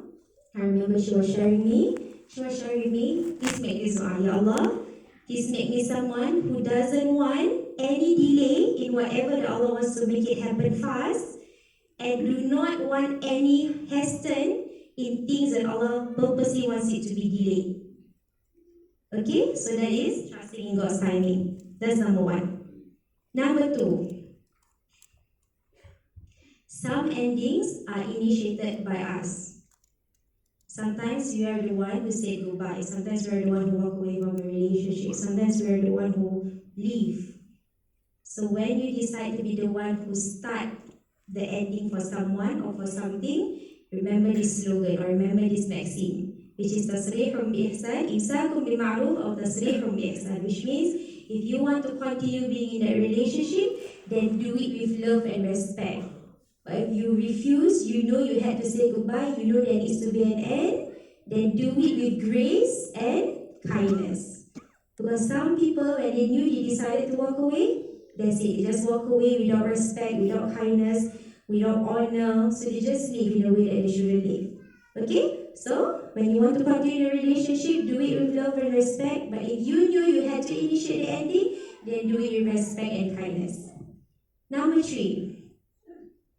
I shared in the dua just now, and this is going to be my last point. I shared in the dua just now, when Allah has described the layers and layers of darkness that had to be, that Nabi Yunus had to go through, he made a prayer. What was the prayer that he made? La ilaha illa anta subhanak inni kuntu minaz zalimin.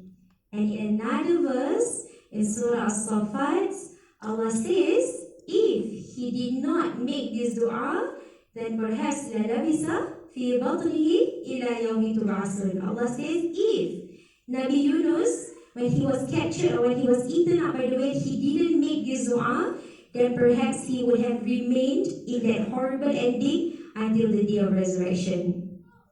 So, this was when it got me thinking, I don't want to be in this painful ending, right? I want to do something about it. So Allah says, if Nabi Yunus didn't make this dua, then perhaps he would have remained in the whale's stomach forever. But because he made the dua, Allah made the whale vomited out Nabi Yunus alayhi salam. So of course we don't want to be vomited out of our ending. We want to come out in a good way. So you try to make the dua. Can we recite it together? La ilaha illa anta subhanak inni kuntu minaz zalimin. Okay, so the Prophet ﷺ said he has never met any Muslim when they make a dua, they started their dua with that word, La ilaha illa anta, and Allah has never rejected a person's dua. So it's a very powerful tool. If you want Allah to grant your dua, start your dua or include that statement in your dua. Last but not least, as we talk about painful ending and new beginning, let me share with you one of my favorite quotes. Just Nabila shared her favorite quote, right? I want to share my favorite quote. It's by our beloved Imam Ghazali.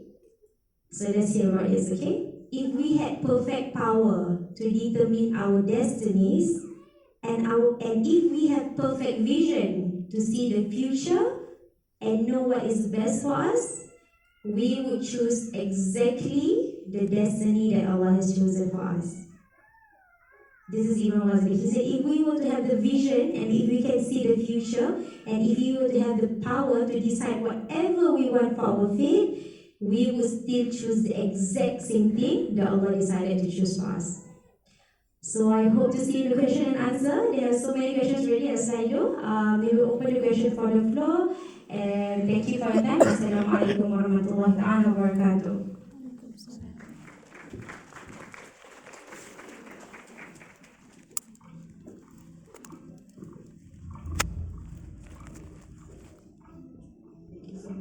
Liyana, for sharing that with us. Thank you to all our speakers, and let me just quickly summarize the last two speakers that shared with us.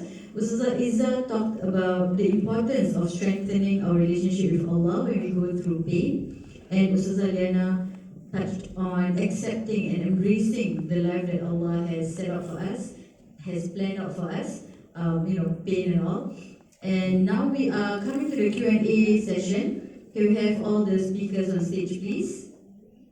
And if you have keyed in your questions to Slido, sli.do, #herconvention, your questions will be read out later. And if you would like to ask questions on the mic, you can do that. There's one here in the middle, towards the back. So feel free to come on up and ask your questions as well. All right?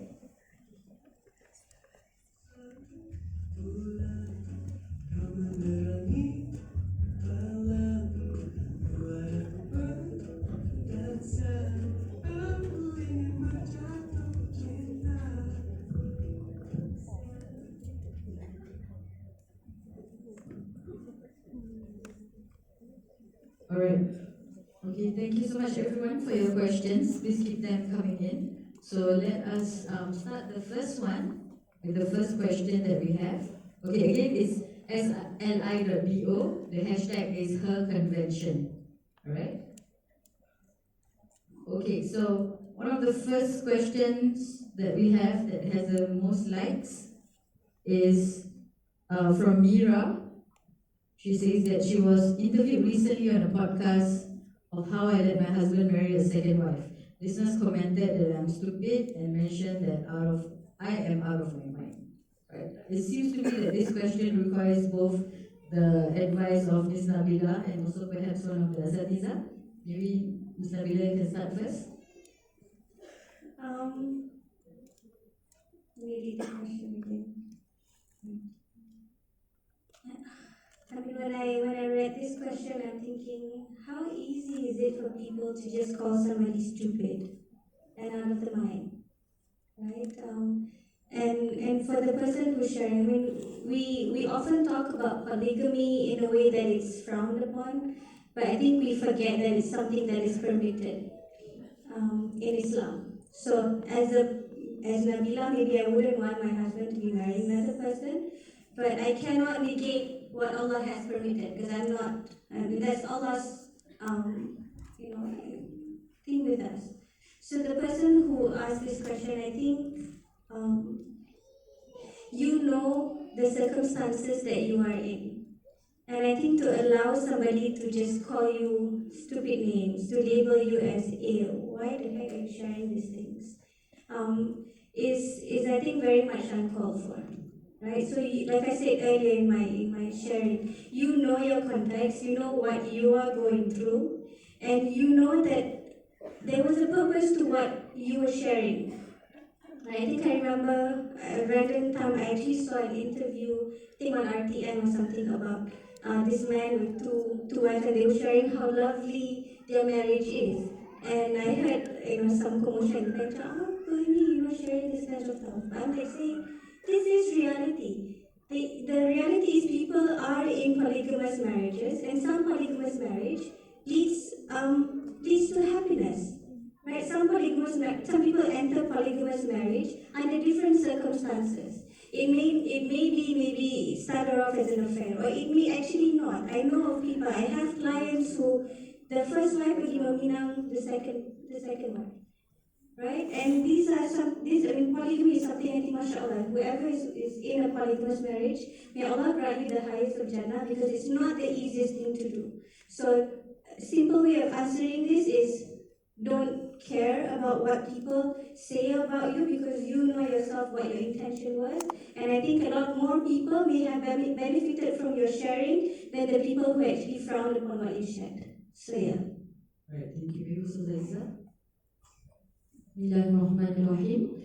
I may not really understand what the circumstances that this lady is in, but I would like to share that I come from a family where my father marries two women. I mean, like, I have two mothers, and alhamdulillah, one of my sister from the other mother is here. Where's Alia?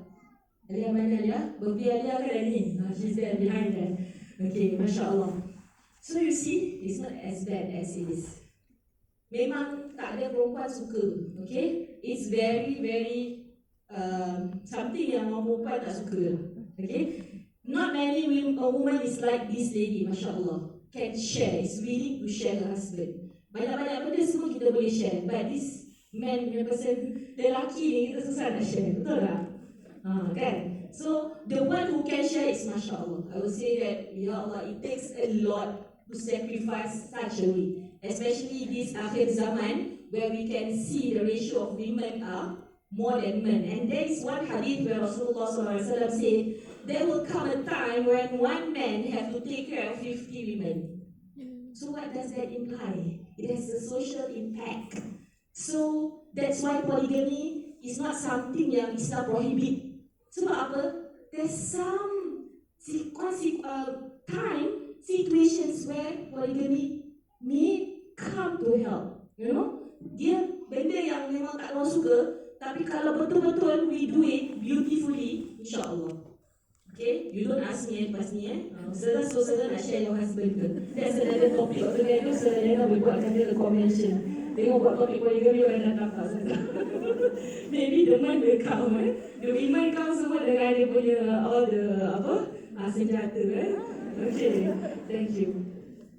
Thank you so much, Ustazah. Right, let's move on to the next question. Also on Slido, you can upvote for the questions that you like so that it will be one that is shared. All right, the next question is, if you miss your prayers on the designated time but still go home to qadar all your missed prayers, is it considered as doing your obligatory prayers still? Right, maybe Ustazah Nadia, you can address this question. If you miss your prayers on the designated time but will still go home to call all the missed prayers, is it considered as doing your obligatory prayers still? Yes. So the answer is yes. Okay, so whatever it is, do not go to sleep without doing your prayers for that day. Okay, so again, our circumstances are different. I don't want to ask why you miss your prayers, but whatever it is, you yourself, okay, it's between you and Allah SWT, never go to sleep without doing your prayers. So if you miss, do your qada and then go to sleep. Allah. Alright, thank you, Ustazah. So I think when it comes to prayers, it seems like every day is a painful end for us, and every day is a new beginning, because whatever prayers we miss on that day, we always, inshallah, if Allah lets us live long, we have the next day to try our best again to be consistent on prayers, inshallah. Alright, so next question. Okay, how do I move forward from someone who I love a lot but has left me and gave me hopes that we will meet again if we are meant to be? I am lost, how do I move on? I think this is a question for Ms. Nabila. How do I heal from this broken heart? How do I answer this question? Right? The naughty part of me is say, maybe not naughty part lah. Okay lah, maybe naughty part lah. Right? I think the naughty part of me would say, when I would question, this person has left you, right? And this person has left you and it's painful. And I don't want to belittle whatever memories you have with this person. It may be a painful experience, but at the same time, I think sometimes there's a reason why relationships end. Right? I remember Ustazah Zain had some Q&A, and I think somebody asked a similar question. He's like, nak lagi balik buat apa? So that's my naughty side answering. But if I were to pick up on the complexity of the question, it's really about how do I move on from this? And I have to say that's not easy to go through. Right? If you want to quickly move on, then you're not doing justice to yourself. Right? We desire to remove ourselves away from the pain, but sometimes certain painful experiences is actually a lesson to learn. And like I said, we are a learning being. Whatever that we've experienced from our previous relationship is something that we will carry in our hopefully future relationships. Right? And maybe there is something in that relationship that didn't quite work out. It could be you, it could be him, but most of the time it's both. Right? And there is a lot of things that we can learn from what has failed. Because what has failed does not make you a failure. It just simply states that chemistry between the two of you is no longer there. Right? So I know I'm not really giving you the steps of how to move on. And I would not want to do it that way, because I'll be doing injustice to the process that you will need to take on your own to move on. Right? But if this is really painful for you and it's really making you stuck, then I'd say come to our center, come to our center, and actually have conversations about this. Right? And we don't just take the serious hardcore dan anazak punya case.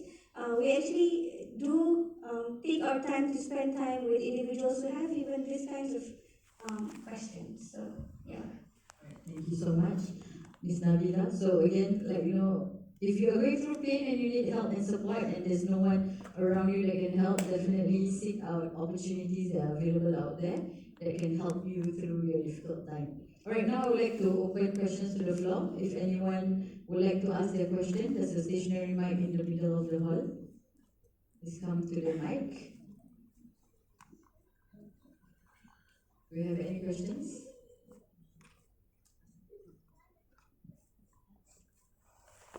Okay, anytime you feel like you want to ask your question personally, you can stand up there and we'll allow you to ask your question later. Alright, so let's continue with the Slido questions. The next one will be... Alright, so the next question will be... Okay, another heartbroken question. Okay, maybe we do one on religion first, on religious affairs first. Okay, so there's one on istikhara. I think a few people asked about istikhara, like what are some signs and things like that. Maybe our Asatizah would like to weigh in on some, advice or tips. Bismillahirrahmanirrahim. Allahumma salli ala Sayyidina Muhammad wa ala ali Sayyidina Muhammad. Istikharah is something that we do. For those yang belum kenal apa tu istikharah. Istikharah ni bukan nama orang Istikharah ni adalah a prayer that you do.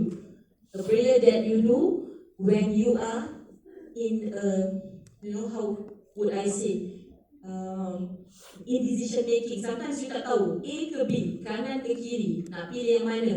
Bukan nak makan mie rebus ke mie laksa.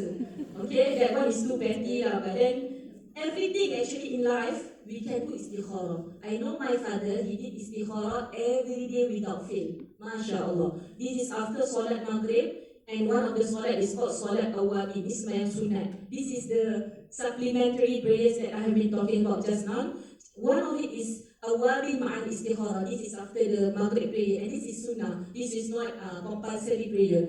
So I asked my dad why he actually put in effort to do this Awabin Ma'al Istikharah. He said, Iza, in everything that we do, or every day we have to make a lot of decisions. Be it from the smallest, the pettiest, until the very difficult and complicated one. And I would love to do this salah because I want to be always in the guidance of Allah Subhanahu Wa Taala. Allahu Akbar. That thing that I learned from my father, tapi masih belum lagi istiqamah nak buat, because it's not easy. But see, and I see that Alhamdulillah in life, maybe Ali also know, my father has almost made good decisions, if not perfect one. MashaAllah, because of the constant guidance that we seek from Allah Subhanahu Wa Taala. That is istikharah. And how do we know it is a sign of our istikharah? I may be right, I may be wrong, because it will come to individuals punya keadaan. Everyone will see the signs differently. Some people maybe will see it in their dream. Okay? Some people will see it as Allah opens the door and pave the way, make it easy for you. For me, that is my sign of my istikharah. The first tunang, masa I tunang, the first one, my heart is full of anxiety, stress, because of what my tunang has put, a very heavy punya syarat lah. And then, lepas tu I mimpi jugalah. Mimpi tu memang tak biasa, macam mimpi putus gitu kan. So ada, dah nampak tanda-tanda dia. Itu antaranya lah. And then, all the way when I go through it, banyak problem. Hari-hari nangis. Everyday cry. Kan? Dalam solat nangis bukan pasal nak ingat Allah sangat. Nangis pasal stres. Kan? I have to be frank. Then lepas tu, when the next one datang after a few years, Masya Allah, then I nampak Allah is the way. Ada berapa juga tak jadi. Kenal satu guy ni tiba-tiba putus. Okay lah, fine. I see, insyaAllah, life will go on. I can still live and be happy and be contented with Allah has given me. Whatever Allah kasih, dah syukur. So, one of the signs macam itulah. Allah make it easy for you. Dia nampak macam jalan dia mudah gitu. So, this is what I can, insyaAllah. Alright, so the next question is from Hannah. How do we draw the line on when we had enough of painful endings, especially when someone inflicting the pain is someone close to us? So this is a question about how do you draw boundaries, I believe, and I think I would like to combine this question with quite a number of others about how do we help someone else who is going through a lot of pain, what do we say to them, what can we do for them? Maybe Ms. Nabila, you can address this question. How do we, what's the question again? Boundaries. How do we draw boundaries? We take a chalk and we draw a line. I'm kidding.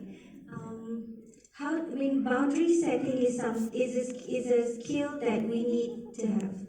I mentioned briefly about the need to negotiate. Right? If you see, when we talk about drawing boundaries, somehow the image that we have is it's a very straight line. But in reality, that's not how boundaries look like, right? Boundaries can look like, squiggly lines, where there are times when somebody will push you and you need to negotiate whether that can happen or not. And boundaries are something that we can draw and redraw. I think if we think that, okay, once we set the boundary and we say, okay, these are things that I will not tolerate from you. And some will call that as assertiveness, which is good. If it fits the situation, go ahead and do it. Right? But at the same time, as we change, people change. When we draw a line, people might see the line, people might not see the line. Right, so there are so as you draw the line, you are learning about you and you are learning about how people respond to you. Right? So there are certain things, honestly, if you know that there are certain things that hurts you to bits and you don't want to tolerate that anymore, then you need to be upfront about it. And I think I like what Ustazah Liyana said. If you don't want to be in that relationship anymore, if you want to draw the line, do it with kindness and respect. Maybe sometimes orang tak perasan that what they're doing is actually triggering you. Right? The best thing to do is have conversation with that somebody who you want to draw lines with. Right? Because only in conversation will I know, oh, actually Ustazah Liyana don't like it when I say it this way. Actually Nabila, when Nabila say it this way, it's not to belittle, it's actually wanting to clarify. Right, so that I think if anybody wants to draw boundaries, you need to have conversation with the person who you want to draw boundaries from. And boundaries can be drawn and redrawn. And that's where the learning self will be a bit more present. Yeah. And the second one is about how do we help others or people close to us who might be going through some difficult times. What do we say to them? What can we do for them? I think that's a beautiful question to ask. And sometimes, I'm sorry if I'm going to offend anybody when I say this. Sometimes in our intention to help, we say the most wrongest of things. The wrongest is even a word, right? We say things like, yes, sometimes people need that sabar, reda, is going to be okay, forgive and forget. But that is something that is very much lip service. Very easy to say, but not very easy to internalize, to experience, and to get through it. Let's get real. Those things have merit, and I love people who say that, but sometimes we say it at the wrong time. So what we need to begin to do is this idea about care. Right? If say Liyana is going through something difficult and she comes to me, I would actually ask, what do you need from me? And we need to begin to learn to ask these kinds of questions. What can I do to make you know that I want to care for you? How do I care for you better? When you share these things to me, how can I show you that I'm supporting? What does support look like to you? So if you begin to ask questions, then you know how to appropriate yourself when you want to respond to the person. And not everybody will respond the same way. Right? Those who have stronger faith, believe in God, when you say Reda, when you say Sabar, they will click and they're like, okay, I get it. But when someone who's struggling, right, and we're all struggling with our faith and our Iman every day. So those are times when if somebody approaches you, that's what I would recommend for you to begin doing. Ask them what you need from me. How do you want me to support you? How can I support you? How do I show you that I care? Right, excellent. Beautiful advice right there. I think more importantly, it's best for us to just be listening ears, right, to our friends who are struggling. Alright, so there's one question here for Ustazah Liyana. The question is, could you elaborate more on the dua that Nabi Yunus made and what made it significant? Okay, so in that verse 87 from Surah Al-Anbiya, it was explained that Prophet Yunus alaihi salam nada is to call upon God, Allah subhanahu wa ta'ala. And what was the dua? What was the nida or the calling that he made? He said, La ilaha illa ant. There is no one except you. There is no one as glorified as you. There is no one as great as you. La ilaha illa ant. Subhanak. Glorification be to you. Inni kuntu minaz zalimin. For indeed I have been amongst those who are zalimin. So at that point of time, Nabi Yunus alayhi salam felt a form of guilt because he left the city, he left his mission, he was angry at the people, and at some narration, he had this thought to himself that the storm, the dark clouds, was a form of punishment for the people for rejecting his message. So at some point of time, he had that thought. So when his name was mentioned 3 times, and he jumped into the sea, and then the whale captured him, and then the whale traveled to the deepest part of the ocean, he knew that it was time for him to humble himself. He knew that he did something wrong. So when you're at the lowest and lowest of your point, maybe you feel so down, you don't know what else to do. Why do you recite this dua? Because it pushes back every greatness to Allah subhanahu wa ta'ala. And it makes you so humble. Ya Allah, you are really the true one, you are really the great one, and I have indeed been amongst the wrongdoers. Okay? So you don't know what you did wrong. Maybe someone else was the one who hurt you, and you're stuck in that ending, or you're stuck in that horrible circle. You have no idea. But perhaps when you were the cause of the hurt as well, so you don't know, right? So La ilaha illa anta subhanaka inni kuntu minaz zalimin is known to be one of the very famous zikr that we can recite when we are going through something painful. Another recitation that you can read is Surah Duha. Surah Duha is a beautiful, beautiful verse that talks about how Allah subhanahu wa ta'ala always got Prophet Muhammad's back. When he was an orphan, he made sure someone else is there to take care of Prophet Muhammad. When he was so poor, he made sure Sayyidah Khadijah, the richest person on that time, to marry Prophet Muhammad. So that's Surah Duha. That's another amazing things that you can recite. Okay, Surah Duha and the Zikr of Nabi Yunus. Right, thank you, Ustazah. Okay, so there's one other question. If I see that no one has gone up to the mic, I guess. Tell us your name. Assalamualaikum. My name is Ayu. I have quite a heavy question to ask because I think it might hit home to some of us, or we might actually know of people who are like who's going through something like this. So I'm very good at announcing my voice. I would like to ask, what is Islam's take on mental health issues? Because we might be going through it, or we know of people who are going through things like anxiety or depression, and it's really real. But we have people telling, like some of them, be like, oh, kau sakit gini pasal iman kau tak kuat. Or like sometimes you get like, oh, maybe dia kena rasuk. Those kind of things, you know. So I would like to ask if Islam actually really believes in anxiety and depression, and if it's really a thing and not just a fragment of your imagination. Thank you so much. Thank you, Ayu, for your question. Ustazah Liyana? I think the person who says you kena rasuk, anyway, I'm sorry. Astaghfirullah, that's not a way to say it. Astaghfirullah. Let me start before I push the answer to my fellow Asatizah. I'm sure you have something to say as well, or I want you to say something. Going through depression or having diagnosed with anxiety or panic attacks or PTSD, all these are not a sign that you have weak iman. It's not a sign that you have weak iman. Some people say if you are really, for example, postnatal depression or postnatal blues, some women, 1 in 4 women had to go through postnatal depression. All these signs are nowhere a sign to say that you're less Muslim than other people who are not diagnosed with any of this. I want us to push back to what our religion teaches. If you have a problem in something, if you need a solution to something, you go to the expert.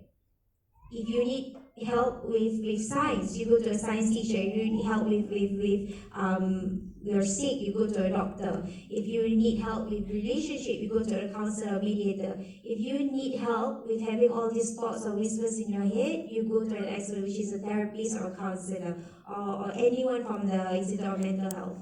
So no, Islam does not belittle these signs or these sicknesses. We see it as a sickness, and we recommend cure or healing for these sicknesses. It's just the people, sadly some Muslims see it as a taboo or see it as something that is a true sign that you're not a true believing Muslim. Maybe you haven't memorized the Quran enough. Maybe your 5 daily prayers are not perfect. So that's why you're getting all these whispers.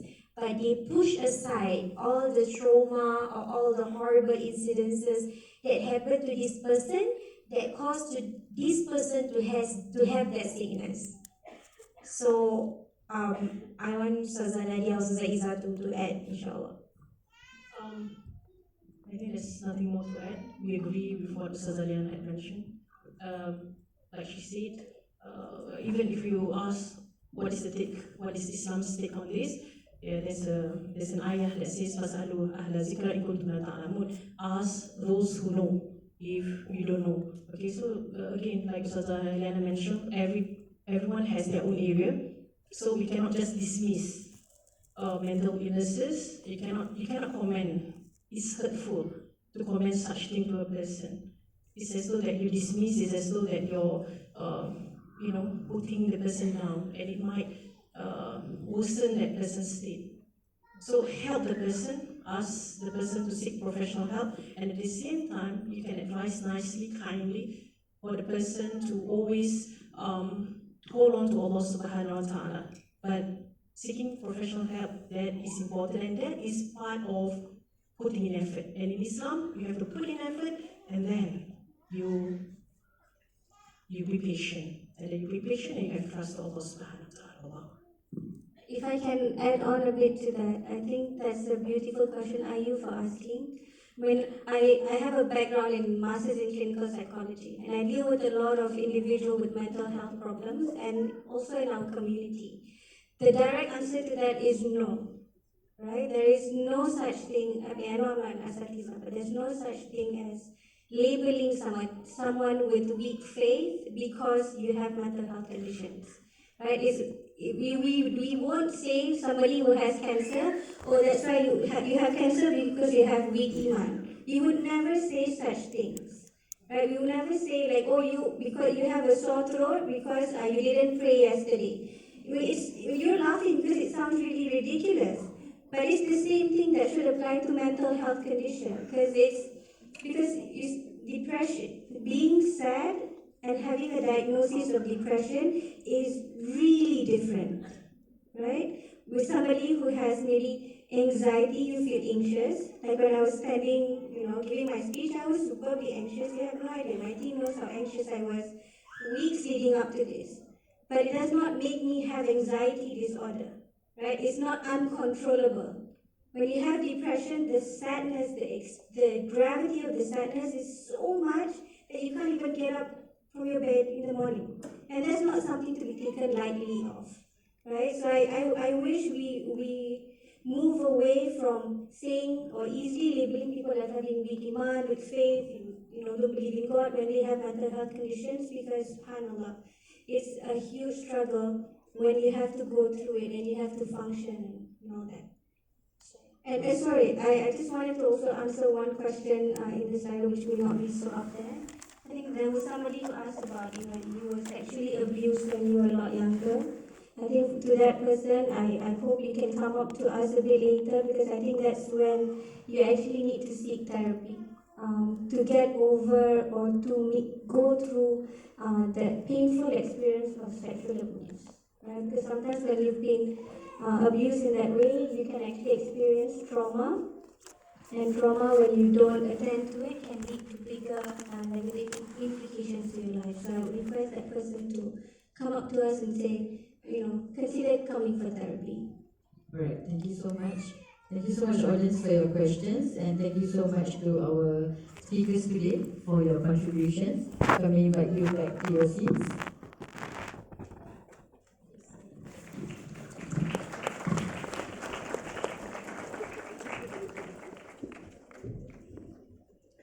Alright, thank you once again to all our speakers, Ms. Nurul Iman, Ms. Nabila Bagharib, Ustazah Nadia Hanim, Ustazah Nurul Izzah Khamsani, and also to Ustazah Liyana Musfirah. Thank you so much for all your sharing today. I hope that today has been healing for all of you, and if not new beginnings, you have learned how to move on with your pain, with all the hurt that you carry with you. Hopefully, may Allah ease your affairs and make tomorrow better, inshallah. We would also like to thank our partners, supporters and sponsors. First of all, our official media, the Jobs Photo, Birth Studio, our platinum sponsor MFA Group, our bronze sponsor Agent Shahid, also our sponsors A Cup of Tea, Kids Paradise, Sweet Rose Couture and Fatima Mohsin Pop-Up Store. Alright, we are also officially supported by Halal Food Hands, Yummy Takoyaki, Truly Muslimah, In Bihar, Bahrul Marifa, No Pet No Pit, Amna and Asta, Snap and Chef, Photo Booth, Face Skincare, At-Tahira Couture, Happy Co, Felicious, Shoe Bites, and Have Singapore.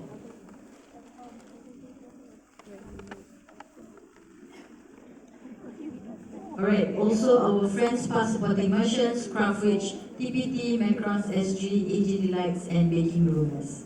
We also have an online feedback form. Please visit tinyurl.com/herconvention or just scan the QR code here on the screen. We truly appreciate your feedback to further improve our events, inshallah.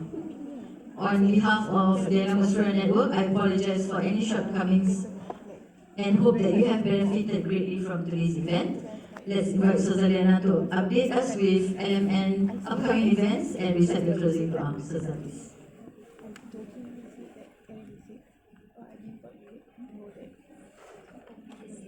Okay, thank you so much everybody. Let's make a quick one.